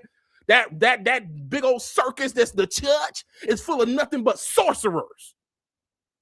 strangest, controlled dissociation. Select operatives were trained to detach their awareness from normal sensory flow, entering an observer state, where time felt distorted and memory recall was near perfect. It was the same principle Bentov mapped, tuning the body's oscillations and stepping outside ordinary processing of reality. But here, it was engineered not for enlightenment, but for control. To truly weaponize perception, you don't just change what someone sees. You rewrite the story their mind tells about it. And that's where a former US Navy interrogator takes the concept to another level entirely. Essentially, what I want y'all to focus on this part. This part that he's saying that is about to come up is a real important part. L. Ron Hubbard does is have people read out of this book of Alice in Wonderland. The verbiage is very confusing. And L. Ron Hubbard openly wrote about this in his work. And then the CIA, without even attributing anything to him, copied it almost word for word in an interrogation manual. Really? Oh, yeah. So being able to speak confusing phrases helps you to be more persuasive. They discovered this in the 50s and 60s that if I can confuse your brain acts as though someone it's somebody that's falling. So if you imagine when you're falling, your limbs are flailing all over the place. And the first solid object that they come into contact with, it's going to like grab around it no matter what, even if it's a thorn bush or something. Okay. Right. So anything that's solid in that moment of confusion is going to get grabbed onto. So the brain corollary to this is if a person's confused, the first logical piece of information they hear after being confused will be automatically accepted, or more automatically accepted, without being screened or scrutinized by the brain. Hughes spent decades. Now, y'all understand what he just said? I'm going to rewind that a little bit because what he just said was so profound. When I first heard this, I was like, bro, I started thinking back to so many things that I've seen and experienced, not only with just the news media, but with how things are going. He said that it's basically the human brain is the concept he described is like if you're falling, if you feed enough confusion into the human brain, the brain doesn't know which way to go. So after you feed all these lines of confusion, then you create a narrative, and that's the narrative that will be latched on to. Think about what happened during 9/11, how so much confusion was going on. It was like every time you change the channel, there was something crazy, something different, something wild. It was like just a big, massive, just flood of just information from all over the places. It was hard to tell what was real, what was fake, what was going on. It was just so much stuff. And then after you had that whole day of confusion, they came the next day and they gave the narrative. Oh, no, nobody even questioned the fact that they found the IDs and the passports of the hijackers that were in this plane over in ground zero. So apparently jet fuel melts steel beams, but those passports, man, they made an anti-jet fuel leather or something. Like them things don't break. But you were so just in awe and so shook by what happened, you didn't even think about it. A lot of this stuff didn't come out till later, to when folks had calmed down and they started thinking in retrospect, like, wait a minute, hold on, bro, this don't make no sense. This don't make no sense. I remember seeing the one interview with the one dude saying he heard explosions underneath him. And they asked him a couple times. He said, yeah, no. He said, I heard some explosions above and then I heard explosions below. That man came up missing. I used to be on forums back in the day looking at all this different stuff, and they were trying to find that guy. That guy came up missing. Nobody knows where he went. He was a security guard that worked there during 9/11. He just came up missing. Like all of these different narratives, this is what they do. They bring in on-set confusion. You'll have a person say something and it don't even make sense. They sound like they're talking in circles, but then after that, they land their plane on something that's just crazy. And since you don't understand what was said, you'll just go along with it because you're just like, well, maybe they're just smarter than me. And because you're trained, you're not trained to reason. We're not trained to think. This is why I'm always stressing reason, think. Don't just take what I say for it. Research it for yourself. Diversify how you think. Stop thinking in a one-track mind. Stop following everything that you were told. It makes me want to throw things when I hear Hebrews talk about Democrats and Republicans. It's like, my guy, you still believe in Santa Claus? Are you serious? There's no such thing as a Democrat. This is made up divisions that are designed to keep you confused, to keep you in a dichotomy, to keep you arguing so you can't see the bigger picture that both of these jokers is working together. Two wings on the same bird. that you can't see. They tell these women all this stuff. They feed you this nonsense. Oh, your rights are being stolen. Your rights are being taken away. There, you have no rights. That's why you got these chicks running around. These men are taking our rights. We need to kill them, man. What world do you live in? This is a matriarchy. You have more rights than the men. The woman got way more rights than the man. If you take the man and the woman going to court, especially family court, that woman gonna walk away with darn near everything. It's only in recent time when the white man's tired of his little pet project called the black woman, and he been tossing them to the curb. That's why you had over almost 50% of Hebrew women lose their jobs last year, because they done with y'all, so they done tossed y'all to the curb because they ready to move everybody into this next realm of control. So y'all done, they done with y'all. But they still ain't got the memo, and they still sitting here pushing that still demonic Lilith nonsense of killing men and all this other crazy stuff, because that's what they've been programmed with. They don't even think about it. This is not even their own views. This is what they've heard somebody else say. There's a dude that goes around and women will ask him, and they'll say, "Oh, I've seen this happen to multiple. I've seen it with black women. I've seen it with white women, with Asian women, all these different stuff." They'll be like, "Oh, that's misogynistic." Dude will say, "Well, what does misogyny mean? What is misogyny?" And they can't answer. They can't answer. They have no answer. He asked these two women on the street. He was like, "Well, what's misogyny?" And they just stop. And then they start looking crazy because then it dawned on them, "Oh, crap. Oh." Because see, most dudes just back off when they say misogyny. Nah, not like that. Don't back off when they call you a misogynist. Nah, don't give your power to no heifer. Don't back off because some hyena call you a misogynist. If standing on truth is misogynist, then I'm the biggest misogynist out there, nigga. You ain't finna shut me up with your made up stupid words that you don't even understand the meaning of. You got me bent. You're not finna stop me. I'm gonna say what I say. I don't care if you don't like it. Because remember what he said about that resonating frequency? There's a resonating frequency in this world, this frequency of nonsense. You have to tap into the word and stand on the word, because only with the power of the Most High, only through the power of Yahusha, the Messiah, only by following his way and his path can you have a frequency that drowns out that nonsense. My sheep hear my voice and another they will not follow. You tap a voice is what? It's a frequency. It's a vibration. You tap into the frequency of the Most High. You tap into the frequency of his avatar, the Messiah. You tap into wisdom, the Ruach HaKodesh. That's the frequency you tap into that overrides the foolishness of Babylon, the witchcraft and the sorcery of Babylon. That's how you override that. With the word, you keep your eye single. How do you keep it single and whole? You keep the word as your focus. I meditate on your word. David, they give you the answers. In Psalms and Proverbs and Ecclesiastes, we see the examples through the patriarchs and how they moved. That's how you stay focused. You keep yourself focused on Yah.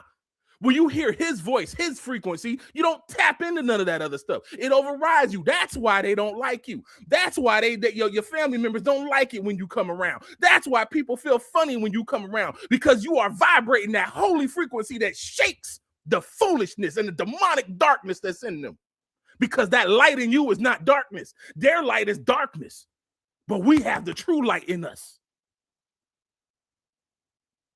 Of Alice in Wonderland, the verbiage is very confusing, and L. Ron Hubbard openly wrote about this in his work, and then the CIA, without even attributing anything to him, copied it almost word for word in an interrogation manual. Really? Oh yeah. So being able to speak confusing phrases helps you to be more persuasive. They discovered this in the 50s and 60s, that if I can confuse your brain acts as though it's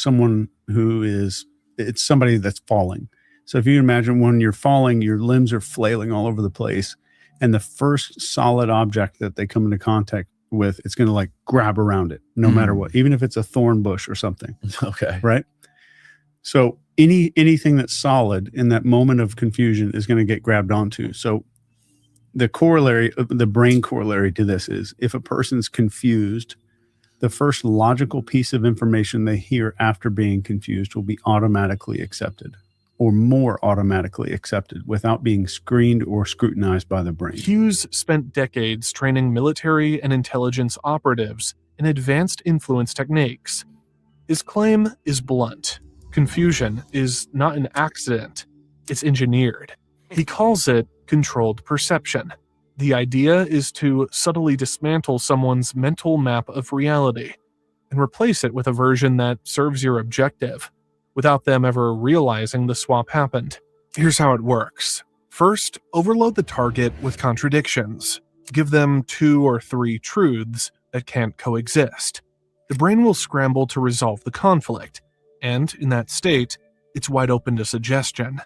You see how they used all the different headlines and all this stuff. You see how there's lots of talk about peace, but you see pushes towards war. But then they're like, no, there's peace, but then there's pushing towards war. They create all these things and say peace. Didn't the Bible say when they say peace and safety, be ready for war? Because this is what they're doing. They're keeping you in a state of confusion. So when they get ready to bring in the real man of perdition, when the final kingdom, the 10 toes kingdom starts coming in, and you start having that ultimate totalitarian rule, you will accept it because you're so used to chaos and you're just so used to this nonsense. You just want to land and have stability, even if that stability means that you are now even more of a slave than you were before. You have no freedom of thought because they're scanning your brain, and that's a real thing. There's a TED Talk. You can go look it up, talking about brain scans, how the lady was at her job, and this lady was given a quote-unquote hypothetical, more like a plan for what they're going to do, where they scan your brain to see if there's abnormalities in your brain during your job. You get brain scans. They're talking about putting chips and stuff in people's bodies. That's why they want to control your money. So if you say something they don't like, they can cut you off. You can't buy or sell. All of this is in the Bible. But what I'm doing is I'm taking the scripture and making it real and bringing it out of the spooky, stupid miracle whip that this false religion, Christianity, purports and puts forth, and bring it into reality of what it really is. You have been a slave your whole life and didn't even know it. You're believing things, don't even know it. That's why you got these goofy behind hyenas running around talking about they're taking our rights away when literally this whole system is a matriarchy. What do you see when you first come in on Ellis Island and all that? You see a giant statue of a doggone she eunuch that has given his power to a female goddess. You go to the so-called Justice House, you see this goddess outside holding the doggone scales of justice. You see at the Washington Monument, aka an obelisk, which is aka a phallic instrument, which represents ISIS, who took the manhood of her brother / husband and took his authority. This is all of this stuff coming together. This is what it is in real life. But they got everybody chasing around. Oh, it's not sorcery. And if you out here, cutting up chickens or Harry Potter flying on the broom, all that stuff has its place too. I'm not saying none of that ain't, don't have its own essences and real. But I'm telling you is that it goes beyond that we have been getting programmed from day one. From the time why in the world does Disney Channel have little 13, 14-year-old kids always talking about boyfriend, girlfriend stuff? They literally stole our adolescence. They stole our adolescence. The USA always looked down on other African cultures because they marry their daughters off at young at 14, 15, as soon as they get their period. Oh, she don't get to live her life. Oh, a man is controlling her and this and this and this. So what would you rather have? What would you rather have? A woman that goes up and just becomes a whore? And that's what it is, because that's what the Messiah said to the woman. He said, you have multiple husbands, implying that when you have sex with a man, and the man, if you have sex with a woman, you have that is what a husband and wife do. You have tied yourself to this woman. So now you have these women that have imprinted on all these men, and now they late 20s, 30s, done got bodies on top of bodies, talking about they want a good man, but you can't even love your husband properly because you imprinted on other niggas. You can't even have intimacy with him because you comparing him to all the other Negroes that you done had inside your body. As a man, one woman ain't good enough for you because you are used to imprinting yourself on multiple women. So you can't just be faithful and good for just a woman that's under your control. You always craving something new because sex becomes a drug to you. It becomes a challenge. I remember this one dude hit me up asking me about some chick, and I'm like, bro, I don't know what you're talking about. I was like, I'm not with this girl or whatever. And he's like, oh, I was just checking because I'm trying to holler at this girl. I wanted to see what they do. And I'm like, bro, aren't you engaged? Like, don't you have a girl? Well, yeah, I'm just trying to see if I still got it. I'm like, nigga. Does that even matter? Who cares? I said, is your woman? I said, is she good to you? I said, does she respect you? Does she, submit to you and follow what you say? Yeah, she's the best thing. Then what does it matter if you still got it? You got her. Why does that even matter? Who cares? Why are you trying to go around talking about, do I still have it? You have her. You have her respect. You have her. Why is that not good enough for you? Why you gotta run around and just make sure same thing for women? That's why you got your boy Todd, wife coming out dressed all like a half naked hooker because she's thirsty for attention, and he over there sitting in the cup chair like, yeah, y'all see my woman with her BBL, and you a whole preacher cucking your wife out. That's nonsense. The absolute nonsense. Because you aren't satisfied, because you have not given your emotions over to Yah. You still following this nonsense of the world because you programmed and you bring it into the church and try to normalize it. Next, layer sensory cues, symbols, color patterns, even specific rhythms in speech that bypass conscious filtering. Over time, the target's internal narrative shifts, but they believe it was their own conclusion all along. Hughes warns that at scale, this doesn't just change opinions, it can create entire parallel realities within a population. Two people can live in the same physical world, yet inhabit completely different mental ones. Isn't that what we see going on today with the so-called right wing and the liberals and all these different folks? Isn't that what we see? Folks, there's some folks out here that's actually talking about, climate change. Oh God, the world is going to end and the world is going to stop. Oh, we got to. I remember the ozone layer when I was a kid. Pepperidge Farm remembers the ozone layer. Do y'all remember that? That you had to stop using hairspray and spray on greases because the CFCs was going to put holes in the ozone layer and we was going to have a global warming. But then that was after they said that, we were going to be in an ice age. Like every generation, they have a lie about this climate nonsense. Just the simple fact that the earth actually naturally goes through changes. The earth is a giant clock. And as if you notice on those clocks, on those so-called cathedrals and stuff, not only do the hands move for the hour and the minute hand, but you also notice that they have like usually a zodiac around it, and that shifts. That's because the luminaries move and they shift with seasons and they shift over time. That's why you get that saying when they're like, it's the time of Genesis of Aquarius and it's the time of this. That's not just stupid, goofy talk that some hyena is just saying about some astrology. That's actually a real thing that happens in the earth. It's a natural change and a progression. This is why we got all these crazy weather patterns and everything shifting as it is, because the earth is shifting in how it moves. So the climate is changing, but it's not because of these fuels and all this other stuff. Like they try to tell you, cow farts is the reason why. We got to get rid of the cows. They out here making butter with chemicals. Again, pharmakia. Instead of making the butter naturally that comes from the creatures that the Most High gave all the chemicals to, that created naturally according to his laws and his function, they want to, we don't want that. We're going to take that away and we're going to serve you this. So that way they can serve all the slaves fake food garbage. You can get Soylent Green. And they gonna be eating the real food. That's what they're doing. They taking all the resources. So when the Nephilim and all the other creatures start coming back, they can monopolize all the resources, and all the human slaves can just eat Soylent Green. Each certain they're right. And here's where Bentov's influence theory meets. Actually, let me pull that back so y'all can hear that again, because that, as you see, a lot of people replayed that part. This part is straight.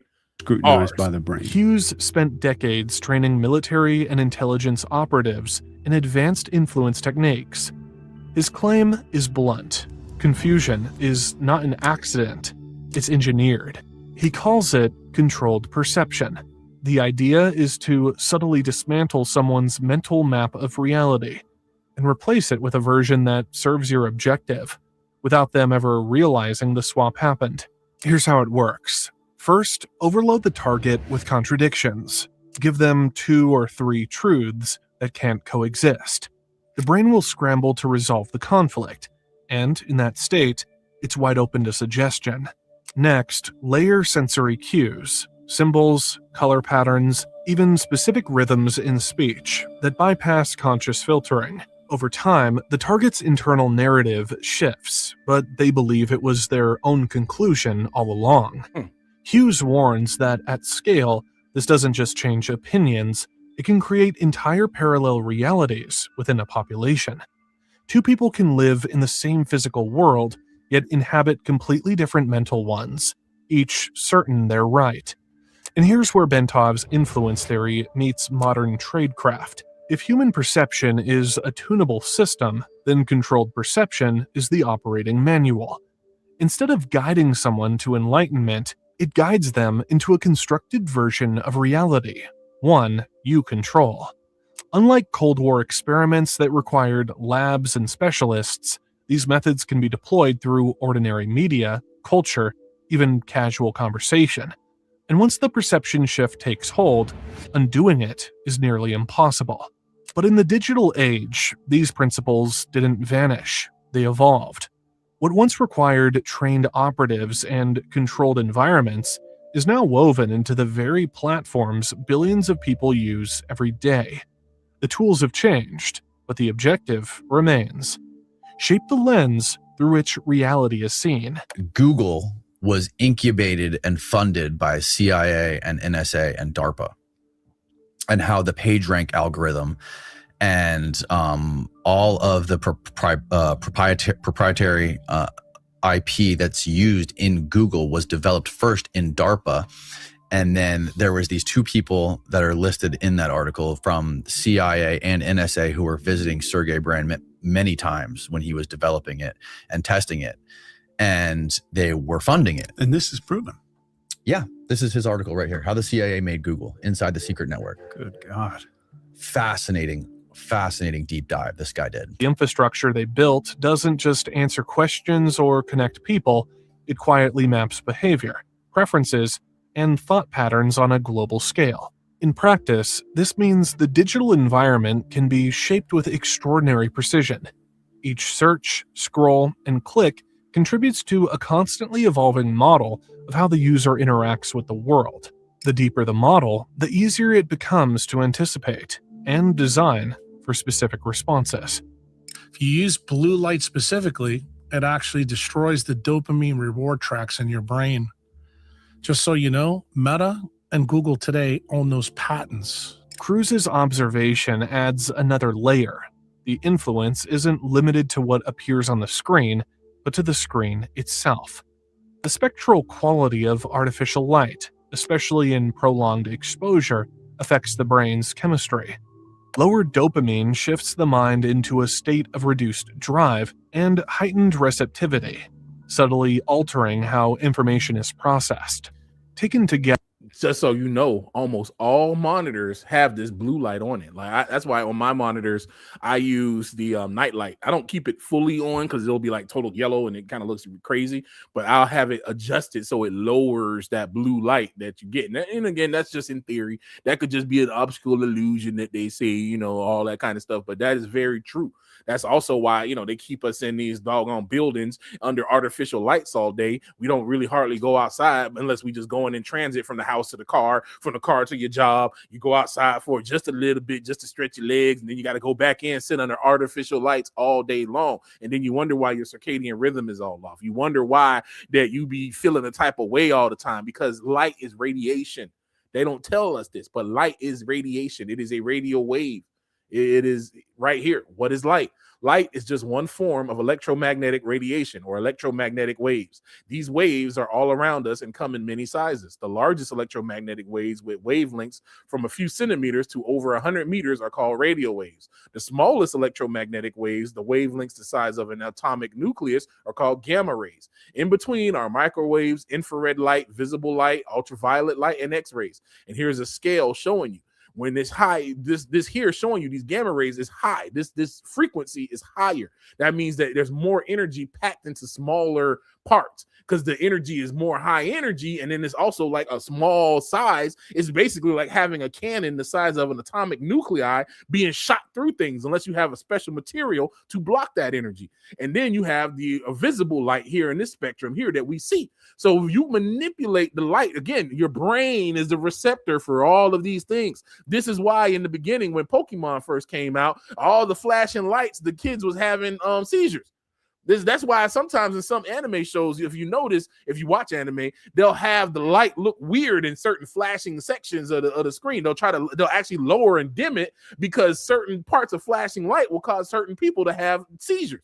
That's why you'll see certain things that say warning, flashing lights if you're prone to seizures, because it has an effect on your brain. Light is literally electromagnetic energy that gets absorbed into your brain, and it has an effect on your brain. Even if you don't even understand it. They used to, back in the day, They still do this today because I notice it in the theaters. When I used to go to theaters back when they weren't decent movies. It was just back when I was blind enough to tolerate the foolishness in the movies of America. But they used to back in the day before it became illegal. When you would watch movies, when movies are basically just a bunch of still pictures. That's what the film was. They had the big reel and it was all the pictures, and they would go at 24 frames per second. So in 1 second, you're seeing 24 frames. So what they would do is they would take one frame, and in that one frame, it would say, drink a Coke. You want a Coke? You're thirsty. Get popcorn. Get popcorn. You want a Coke? And theaters would put this up, and that's how they had their sales go up, because you weren't aware of seeing it because it happened so fast. Your brain is literally just doing a thing called interpolation. It takes the two pictures that are really just still pictures. A movie and all this stuff is nothing but just a bunch of still pictures shown in a rapid succession. Again, the standard frame rate is 24 frames per second. There's sometimes, there's some people want to get cute with their movies and they do things in a different frame rate, like the they call the soap opera effect, how it moves all smooth. Soap operas are usually shot in 60 frames per second. I don't know why they do that. I think that was pretty weird. But soap operas are shot at a different frame per second than other stuff. That's why they usually move a little smoother, and it actually gives them like a dreamy like sensation, which kind of points into that, because that's why you see a lot of women just addicted to drama, because it puts them in that dream-like sensation to put them in that nonsense, especially when it comes to romance. Romance, as I've already said it before, is nothing but a fantasy. So these women y'all women be out here, oh, he's not romantic. Yeah, because that's fake. That's garbage. All the movies, P.S. I Love You, and what was the Notebook, and all these other garbage behind chick flick garbages are all designed to program your brain with nonsense. That's why you got women talking about something. He don't fight for me. If you a man, don't you ever fight for a woman. That is the dumbest thing you can do as a man. Don't you ever fight for no female. There's more women than men. There's plenty of women out there. You don't need to fight another nigga for a chick. If she wants you to fight for another nigga, then you tell the other nigga, hey, you can have whatever you want her. I'm moving on. I ain't finna fight nobody for her. Oh, you got me twisted. But they push that stuff out there. That's what they always say. Oh, you gotta fight for that woman. And they always show these different shows and these different TV shows where you gotta prove yourself. Nah, bro. You should be as a man, you should not be chasing no chick. You should be so about your purpose and so about your business that she got to come and get on your program. You ain't out here chasing no female and chasing after all that kind of stuff. See, that kind of nonsense that he pushed into men caused all this stupidness and all this confusion. That's why dudes don't be out here chasing purpose. They be out here chasing women. Then when they get the wife and the kids, they fall into complacency because they feel like, okay, I won. I done did what I'm supposed to do. Then the woman is like, well, I'm still want to serve in my community. I want to do this and that. And you get some dudes that might go, they might coach football. They might do a little thing here and there, but they ain't trying to do nothing bigger because they're like, hey, I done put in the work. I done did it all. I'm providing for my family. What more do you want me to do? Because that man tired, because they've given you an unobtainable quest that you've been chasing, and now you expended all your energy doing all this mess. But in your reality, you should have had your purpose and your destiny. That's what you do, regardless if she here or not. Hey, whether I'm married or not, I still stay dedicated to my word and dedicated to what I'm doing. Marriage they ain't gonna stop for what I'm doing. And if somebody come along, they got to come in on my program. I'm not coming and chasing you. I'm not leaving my path, the race that the Most High gave me to go chase. You're a help meet. You are a succor, SUCCOR. That means a help meet, an assistant. I'm not going to leave my work to go chase an assistant. You come in and assist. You come in on this program, and I put you in on my program, and I put you in under my covering. I'm not chasing you. That's that stupid mess they've been unfed. They fed women this nonsense that, oh, you should have men fighting for you, and oh, you got all this stupid stuff. Prince Charming coming to say, no, because you also should have a purpose. You also should have something that you're doing. You also should have something other than just being in social media all day or running around trying to thirst trap and be in other people's business. That's why most of y'all chicks out here being so many folks' business and being nosy, because you got no life. You need to get a life. Find out seek y'all, find a purpose, and stay out of people's business and get off social media and get busy about the Father's business.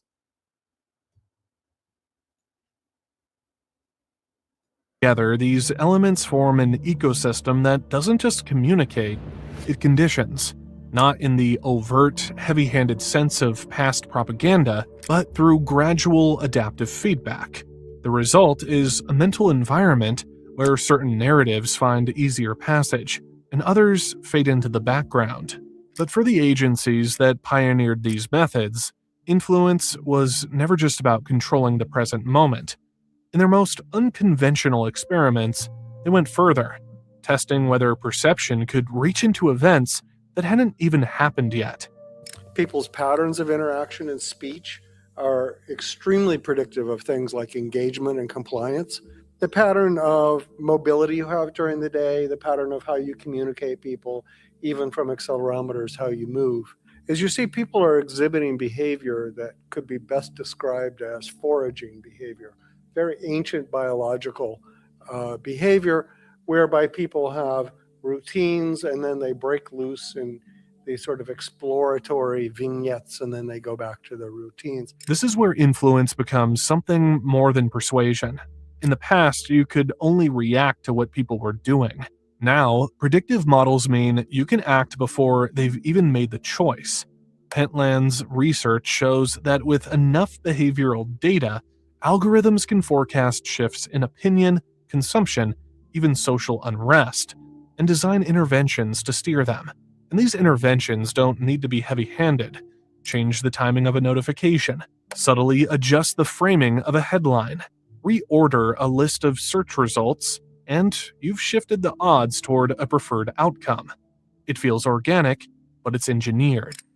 This is why I don't like using Google as much anymore. If I'm looking on Google, I'll look for something general like an address or stuff like that. But searching on Google is just darn near impossible now because it's all curated. It's all designed. And don't ask a question or propose a search that's kind of controversial. They'll just automatically have the AI come in and try to give you authoritative sources. And then they jump up and trump up the so-called quote unquote authoritative searches. And pretty much if you're already going to the next page on Google, you already know it's already buried in the algorithm. So they use the algorithm now to bury searches and to manipulate choices, just like he said. Your brain does not react to the world. Using past experience, your brain predicts and constructs your experience of the world. The way that we see emotions in others are deeply rooted in predictions, right? So to us, it feels like we just look at someone's face and we just read the emotion that's there in their facial expressions the way that we would read words on a page. But actually, under the hood, your brain is predicting. It's using past experience based on similar situations to try to make meaning. This is the real loop. Data feeds predictions. Predictions shape context. And context alters what your mind believes is real. Isn't that why you'll sometimes we'll hear, white folks say, oh, blacks are doing this and blacks are doing that and blah, blah, blah, blah, blah. And we be like, man, we just minding our business. We ain't worrying about that kind of stuff.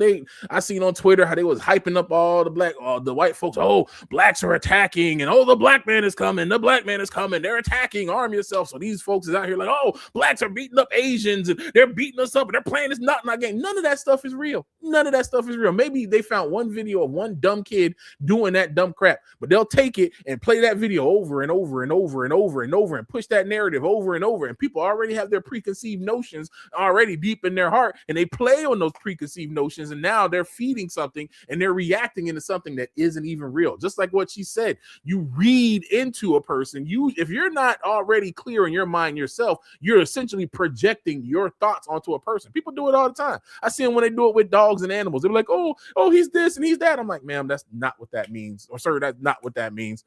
That's an animal. They don't feel on a thing like that. They communicate differently. So you have to understand what they do. What they're doing is not like they'll be, oh, he's smiling. It's not really a smile. It's an appeasement gesture. It's more like a submission gesture. It's not that he's really smiling. He's just letting you know, hey, I'm good. I ain't. I'm not. I don't want no smoke. I'm cool. We good. We chilling. We copacetic. That's what most of that stuff is.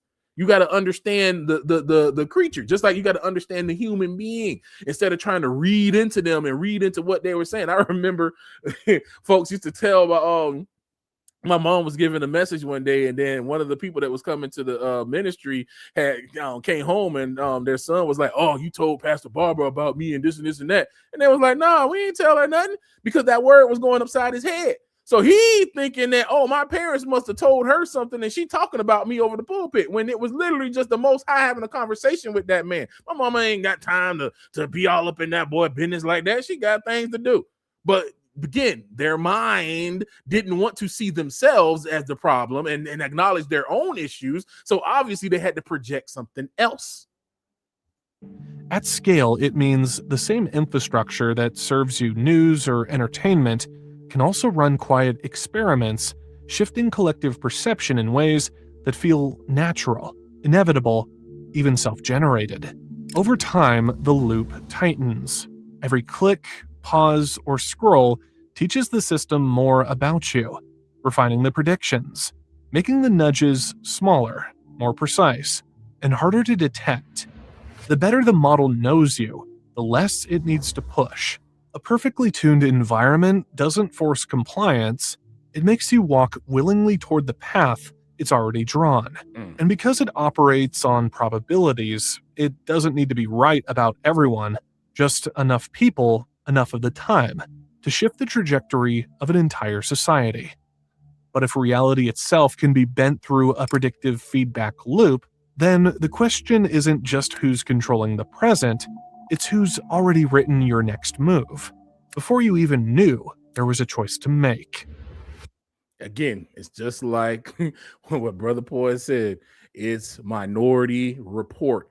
What they are doing is trying to come in and take over what you see. They're coming in to predict what you do. And we see this with the algorithms and stuff. I had to clean up my algorithms more than once. And I honestly try to keep my algorithm on its toes. I go and I look around. I'm quite sure even then they still can predict some things that I'd want to go, but I try to keep it on its toes because I'm very non sequitur with a lot of things that I search and I'll go and I look into and I'll find, because these algorithms are designed to predict what you want and to show you things and to put things in front of you.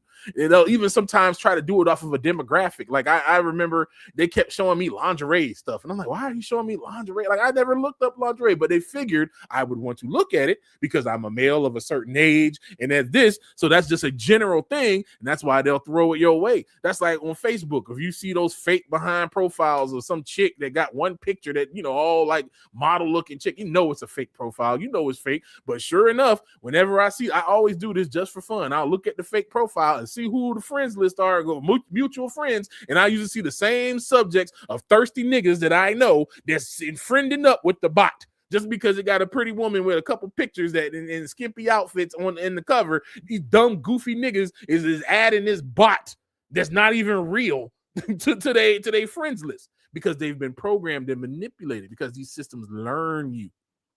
So this video was from Be Inspired.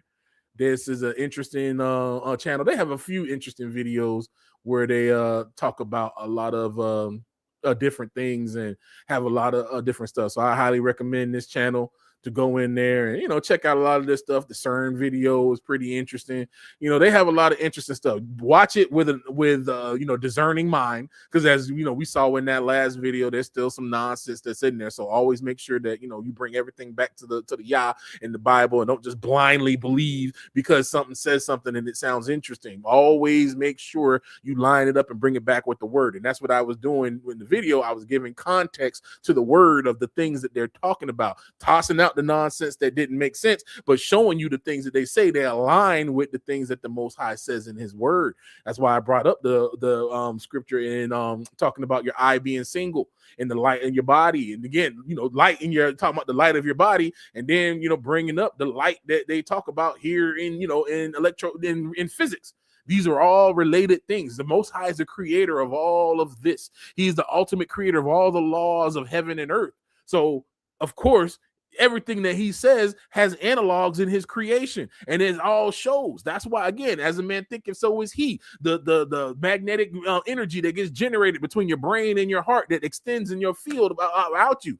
How bad company corrupts good morals, because again, you're tying into that garbage frequency, and if you're around it long enough and you let it influence you, it'll break down your walls of suggestion, and then you're gonna go along with some nonsense that ain't even you. That ain't even you. A lot of people have beliefs and believe a thing and run with a thing and hold it in their soul as a truth when it was handed to you.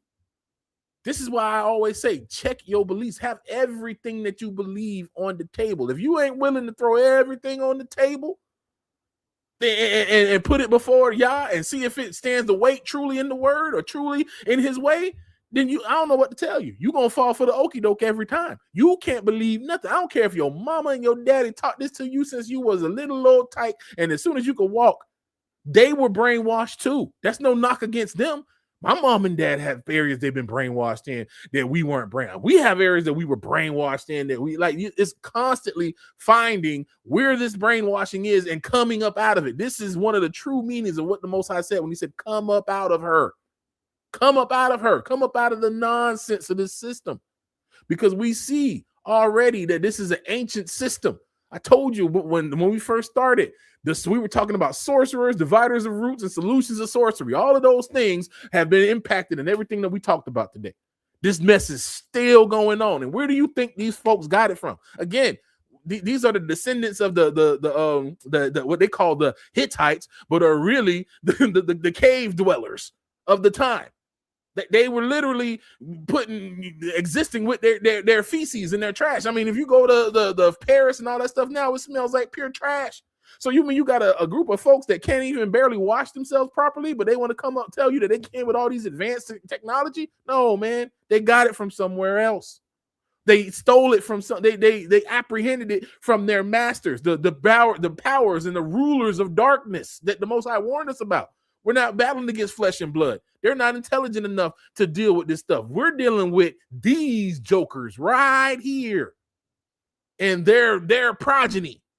These demonic spirits that have been watching us for years, since before the flood, since before the fall, that have been studying us. And why do you think the snake with the influence of Azazel knew to go to the woman and to get to the man through the woman? The same thing that they're doing today. Why do you think they knew that? Why do you think that using the hatred in Cain's heart, they understood and incensed him to go and raise up against his brother? Because they've been watching, they understand, they've been studying us. We've been like a science experiment to them things. Because they want to understand how to control and manipulate us, because this is this battle that they got going on, trying to prove, trying to just destroy what the Most High got going. For whatever reason, maybe they just got this nihilistic reason they want to destroy us. I don't know. Maybe they think they can win. They so arrogant, they still think they can come back on top. I can't speak because their mindset is so twisted. It is I don't even want to understand it on the full. All I know is we have to be more in tune with Yah and his word than ever before, and less in tune to go along with the nonsense. Sometimes get off social media, get off the nonsense. It's good to be informed about what's going on, but sometimes disconnect from that and get connected to Yah. Because once you're connected to the source and you can better understand how to hear his voice, then you can navigate the foolishness of this world. You can navigate through all that nonsense. So, yeah, exactly. Always ask, who told you that? Why do you believe what you believe? Why is it that you feel that way? Like when that dude, he asked them women, what was misogyny? They couldn't answer. They didn't know. This is why some dudes get mad when I remember this one camp dude was talking about Jasher wasn't official. So I was like, yo, what about Jeremiah? Like I said earlier, what about Jeremiah? And he couldn't answer and couldn't give a good answer. Oh, you just hard-headed. Then you get an emotional reaction because they pride kick in because they too stupid to acknowledge that, I really don't know. That's fine. Being ignorant is fine. I'm ignorant of a lot of things. Ignorance is not a crime. Don't ever feel shame for being ignorant and not knowing. Ask questions. That's a fine thing to do. If anybody try to shame you for asking a question, that fool is an idiot. They're a moron. They're dumb. And they weren't even worthy of the time because they don't know. So they just going to make fun of you because they don't know. And they just going to go along with the nonsense that they were told by somebody else instead of going in and looking into it for themselves. So many people are catching the okie doke right now because they just blindly believe in it, going along with the witchcraft that is permeating through media and through social media and all this mess. Don't get caught up in it, man. Don't be on these social sites doing all this stuff. I just seen the story today. This is in Florida, in the USA, down in Miami. This lady posted on talking about ICE and talking about, LGBT rights and all this stuff. She made this crazy left-wing post. The police came to her door talking about, is this you? They came and showed up to her door with her Facebook post in America, bro. She talking about it's freedom of speech. Look at here. Y'all, all that mess ain't finna fly. We about to be up in the police state. The Constitution ain't nothing but toilet paper at this point. It's a whole new set of rules.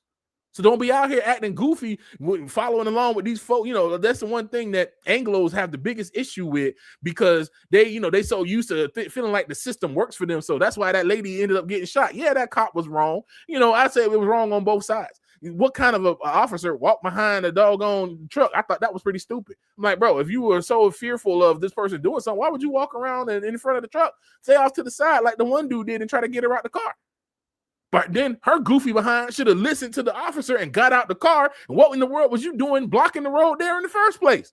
No, you thinking you Miss Karen, I can come in here and do what I want because I'm a white woman in America, the most protected creature around, and I can just do what I want and get these jokers together. And she messed around and found out. She hit that fafo.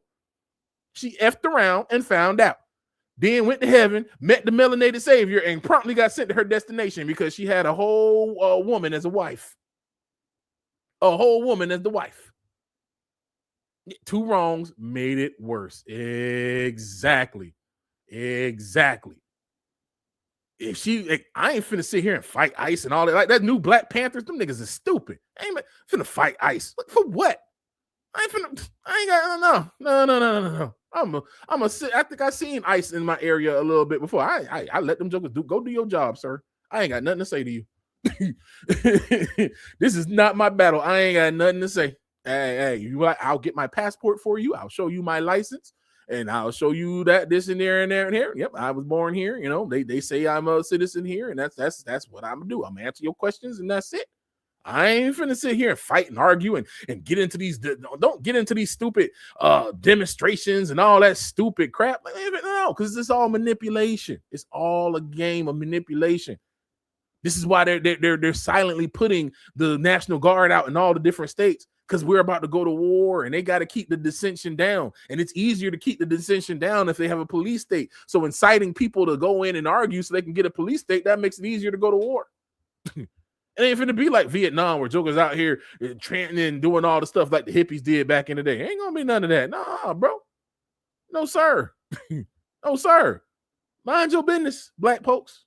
Hebrews, that's what I say. Mind your business. Keep focus on Yah and let them folks do what they do and let the things come how they may. Don't be out here trying to fight for these jokers and get in these folks' way. They finna get in ICE way. You got me twisted. They come pulling up, I'm pulling over to the side. Hey, y'all go ahead and do what y'all got to do. I ain't got nothing to do with all that. Shoot. Right, bro. The only ICE I'm fighting is the weather. Real talk. That's the only ICE I'm fighting. Shoot, ain't nobody fighting ICE out here for that nonsense. Ain't nobody out there doing that crap. Shoot. You know, they got this goofy behind new Black Panther Party, that big psyop of nonsense. Them jokers.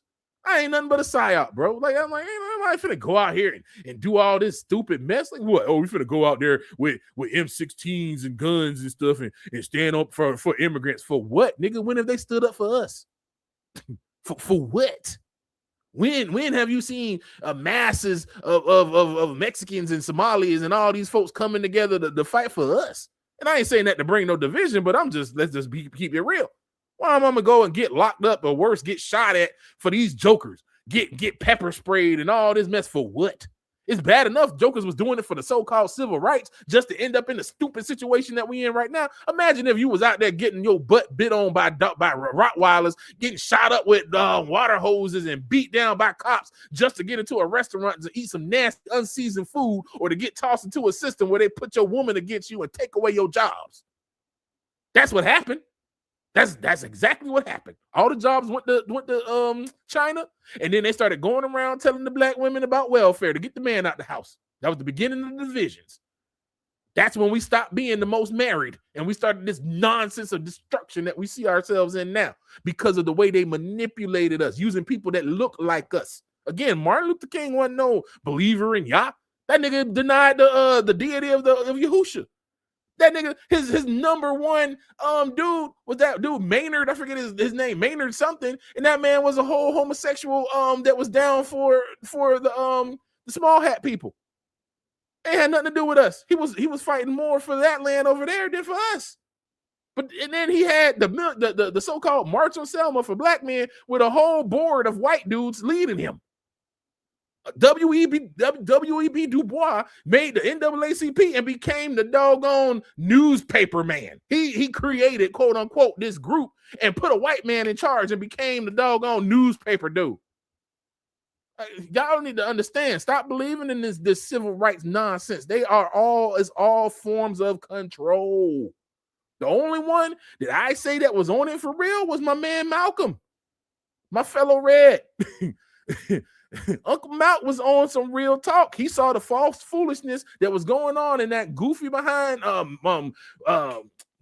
Nation of Islam nonsense that was, again, created by these jokers as another means of control. And he broke away from that mess and started talking against it. That's why they put that man down. Farrakhan did that. That's why Malcolm's daughter to this day don't mess with that sorry joker. Can't stand Farrakhan fake two-faced behind. Go get it there. Ain't no business what me happening between me and Malcolm. Nigga, shut your fake slick head garbage. But come on, let me stop. Just garbage. Stop believing in the fairy tales, Hebrews. We've been lied to all our life. All these folks that you talk, the Al Sharptons and all these jokers, we just be so happy to see somebody. No. Anytime you see a nigga on stage that gets the love from the mainstream, you know that person is a straight puppet. Everybody tripping. Oh my God, I can't believe Nicki Minaj did what she did. Them jokers are puppets, man. They don't have free will. They can't choose what they want to do. They got to do what they're told to do. Why do you think that the Juvenile and all them changed their song for that that medicine that they was giving out back in 2021? They had a whole song about it. Or Rev Run made a song about it. All these different jokers making songs about it, selling us up for nonsense. Come on, man. I mean, we don't got no friends in them high places like that. Again, the high places is where the doggone fallen ones go for their worship. We ain't in there. These jokers is sold out for a system. Sold out to a system. Candace Owens coming back talking all that. No, you sold out, homie. You ain't changed on nothing. You on the same program. You on nonsense. How you gonna spend all your life talking down about your own people? You go to bed with the very dude that's in the enemy, but then here it is. And if you notice, all these the Color Purple, the movie that was made in antebellum South during the height of racism, and the black man is the enemy. Not the white man wasn't the enemy. The black man was the enemy. You know, the woman that wrote that was married to a whole Ashkenaz dude. Miss Shall I Rise, the poet, Immortal, and all that stuff. She also had a couple of Anglo dudes that she shared her bed, that she bedwinched herself to. You start looking into this Mr. FBA and telling everybody about tethers and trying to bring a divide against Africa. He's married to a whole family also. My dude, pay attention. I seen some Hebrews talking about, well, I just jumped on FBA. Why are you jumping on the train? Why are you jumping on and calling yourself something and you don't even understand the roots of it? Stop. Think. Use your brain. Use your brain. These folks that get put up as leaders. Why is it the black folks have leaders? Why is it who's the white leader other than the president? Like, why is it we gotta have leaders? No, because they want to herd niggas in behind these sold out coons that they done paid up to come and push a narrative, to be an influencer, to influence you into nonsense. Look at how everybody that's complaining about all the stuff that the current president is doing. Your former president Obama was doing the same thing, but because he was a smooth talking slickster, nobody paid attention. Because he said, oh, well, I have to do all these executive orders. They talk, oh, I can't believe he did this executive orders about President Trump. But Obama did the same thing. He did the exact same thing. He was literally the prototype for what President Trump is following in. That's why when he said, I'm not the first president to do this, he's not lying. He's not lying. He's not. Literally, Obama walked so President Trump could run. Everybody got beef with what President Trump is doing, but when your former president Obama was doing it, they were fine with it. Oh, well, there's a Republican Congress, so he has to do that because of blah, blah, blah, blah, blah. So it's fine when he bypasses it because you like him and how he talks. but you just don't like the way this dude. That's what I'm saying. It's the control. It's manipulation. That's a part of the control and the manipulation. That's what that movie was talking about, man. That's why I really wanted to share that with y'all, so that we no longer be tossed to and fro, so that we stop being destroyed for our lack of knowledge, because we were controlled. A lot of these things you believe in weren't even your own ideas. It was handed to you. It was spoon-fed to you. Again, you don't even get a chance to question the shape of the world. As soon as you walk into your kindergarten, they got a whole globe sitting over there. You looking at the magic school bus flying through outer space. You don't even get a chance to question it, because they've already pushed a consensus to your brain that you just go along with, because you've never thought to question it. There's a game that I talk about a lot. BioShock. My man Ken Levine cooked on almost every single one of them. And one of the things that the dude Andrew Ryan tells you in the first one, a slave obeys, a man chooses. So you're going to be a slave and just obey what you were told, and just obey what you see on TV, obey what you listen to on the radio, obey what you heard in your music, obey what you see on these movies, obey what your peers tell you? Or are you going to stand up like the human, the man that Yah had called you to be? That's mankind, man and woman. That's including everybody. Are you going to stand up and use the wisdom and the knowledge that the Most High built within you as his image, and to question things, and to reason things, and to line it up with the laws and the word of Yah, and to make accurate discernments of what it is? Not to just be spooky and throw mayonnaise on it, but to be wise and discerning, to be nuanced in your thinking.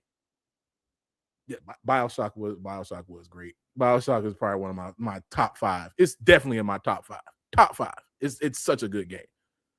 If you were a gamer person and you never played it, I highly recommend it. Highly recommend it. Great game. Ken Levine, that man, especially in BioShock Infinite, it is impressive that as an Anglo man, he's able to, in a video game, tackle racism in a way that's so amazing. So amazing. I can't recommend those games enough. They're so good. They're so good. But it's time to stand up and stop being a slave and obeying. And it's time to be a man and choose to walk as mankind, as the Most High created you, and choose Yah. That's why he said, I put before you life and death. Choose life. He gave you the answer. Choose him. It's a narrow path. Not many gonna like you, because again, you're not on the wavelength of everybody else no more. So it's gonna sound weird. Your energy that you giving off, which is a source from the word, is gonna off-put them, because their light is darkness, and your light is the light of the word. And that light of that word is gonna make them uncomfortable. That's fine. You don't need to be accepted by everybody. That again, another saying that I like, even though the creator of the cartoon is twisted and disgusting, there's one saying that I truly like from Rick and Morty. When that Joker, they were booing him, and he was like, your boos mean nothing to me. I've seen what makes you cheer. I love that. I love that. Your boos mean nothing. Your lame comments mean nothing. Your stupid attacks when you come in that stuff and just coming from your sense of ignorance, it means nothing to me. Because I understand what makes you cheer. I understand what makes you happy and what makes you move. Your mindset is so low. Your thought process is of such a low state of being that I'm following the narrow path, the way of the Messiah. I'm not following after your nonsense. So I don't care if you think I'm crazy. I don't care if you think the way I'm living and the way I'm moving is crazy. That's fine. Though a lot of us might be in positions that, if the world look at you, they'll call you a failure. The world will look at it, they'll say, oh, you're not doing this. Oh, you're this old, you should have this. Or, oh, you're this, you should be doing that. You should be doing. Who said that? Who said? Look at this thing. Do you really own a house? You don't own a house in America. I can tell you that right now. them property taxes that they keep jacking up on folks. That's why a lot of these elders unfortunately get kicked out of their houses, because they be on fixed incomes and they jack their property taxes up where they can't pay for their house no more, the tax no more, and they come and take their house from them. You don't own nothing here. That all the stuff that they tell you to obtain to be a proper citizen is all nonsense and lies. And when folks be sitting here be depressed because they don't fit into a fantasy, they don't fit into a lie.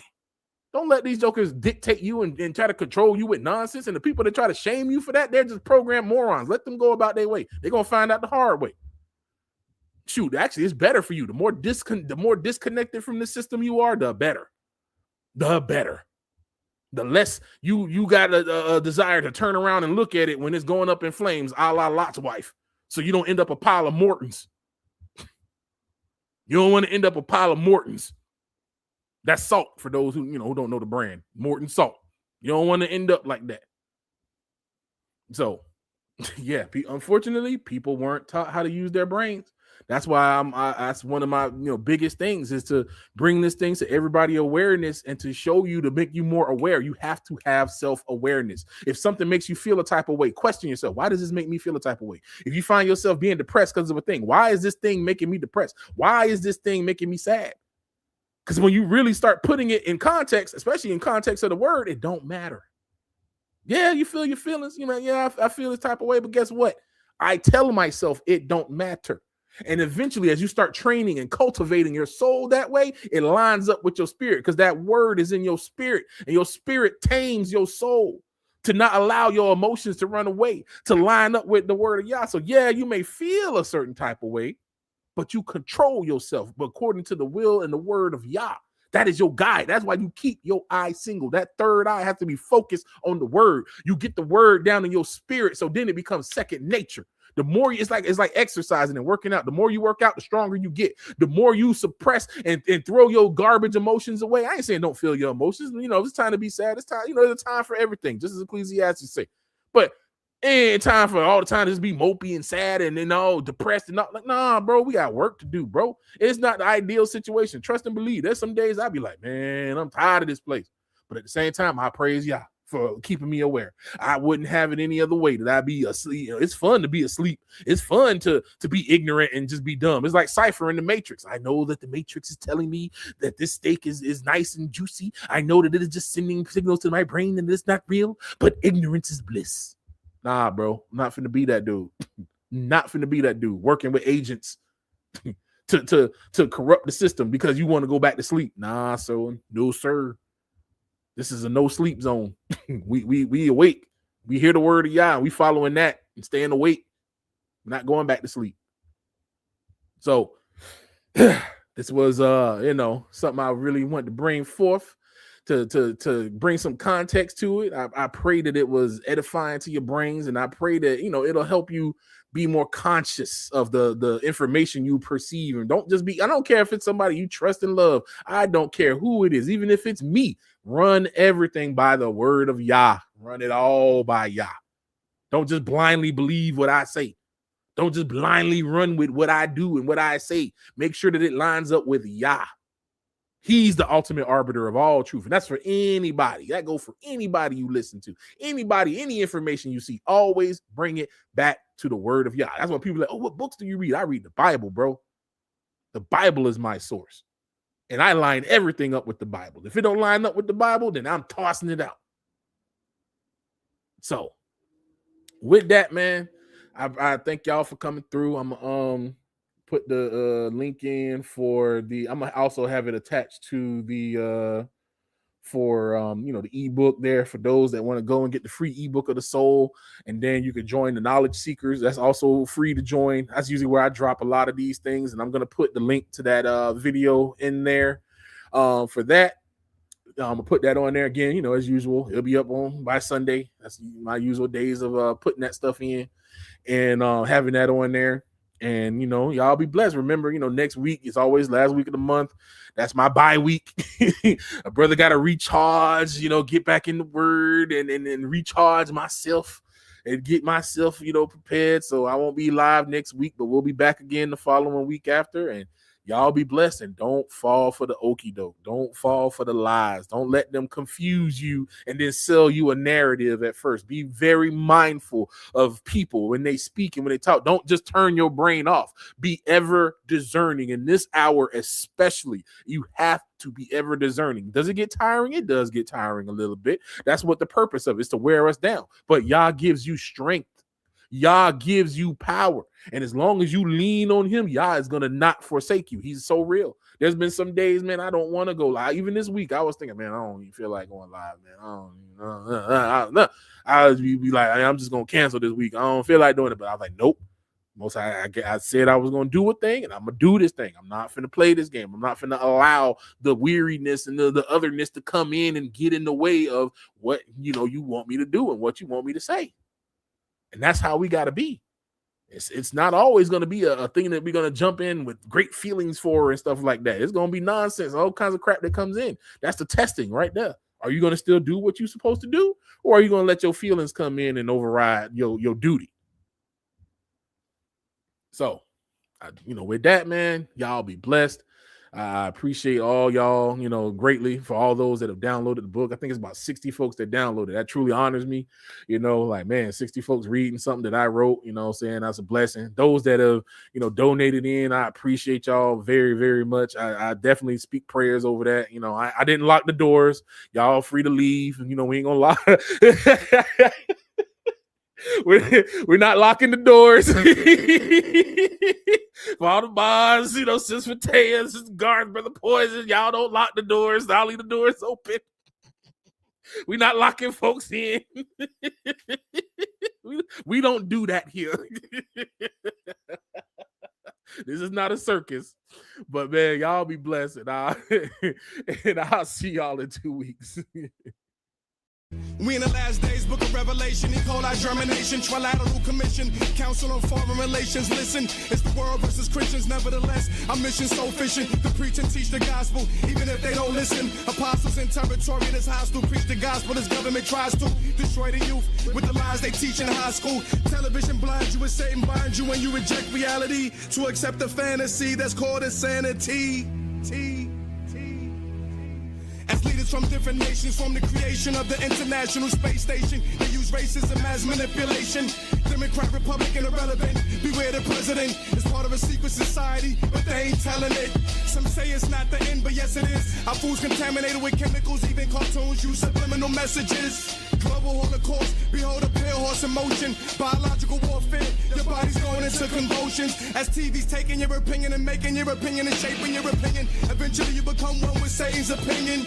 Babylon confusion, it appears the Christians are losing, but we will prevail. In the meantime, big brother, reading your email. It's Jehovah's soldiers cross enemy lines to take the gospel further. We live in a world full of murder and wicked like the building burgers. As Luciferians continue carrying instructions from Geneva, martial laws declared as FEMA, confiscate your beamer. There's no more gray line. Either you with Jesus or you not. Either your soul's headed for heaven or the pit of hell is where you rot. There's no more gray line. You with the Lamb of God or you not. Either your soul's headed for heaven or the pit of hell is where you rot. There's no more gray lines. Either you with Jesus or you not. Either your soul's headed for heaven or the pit of hell is where you rot. There's no more gray line. You with the Lamb of God or you not. Either your soul's headed for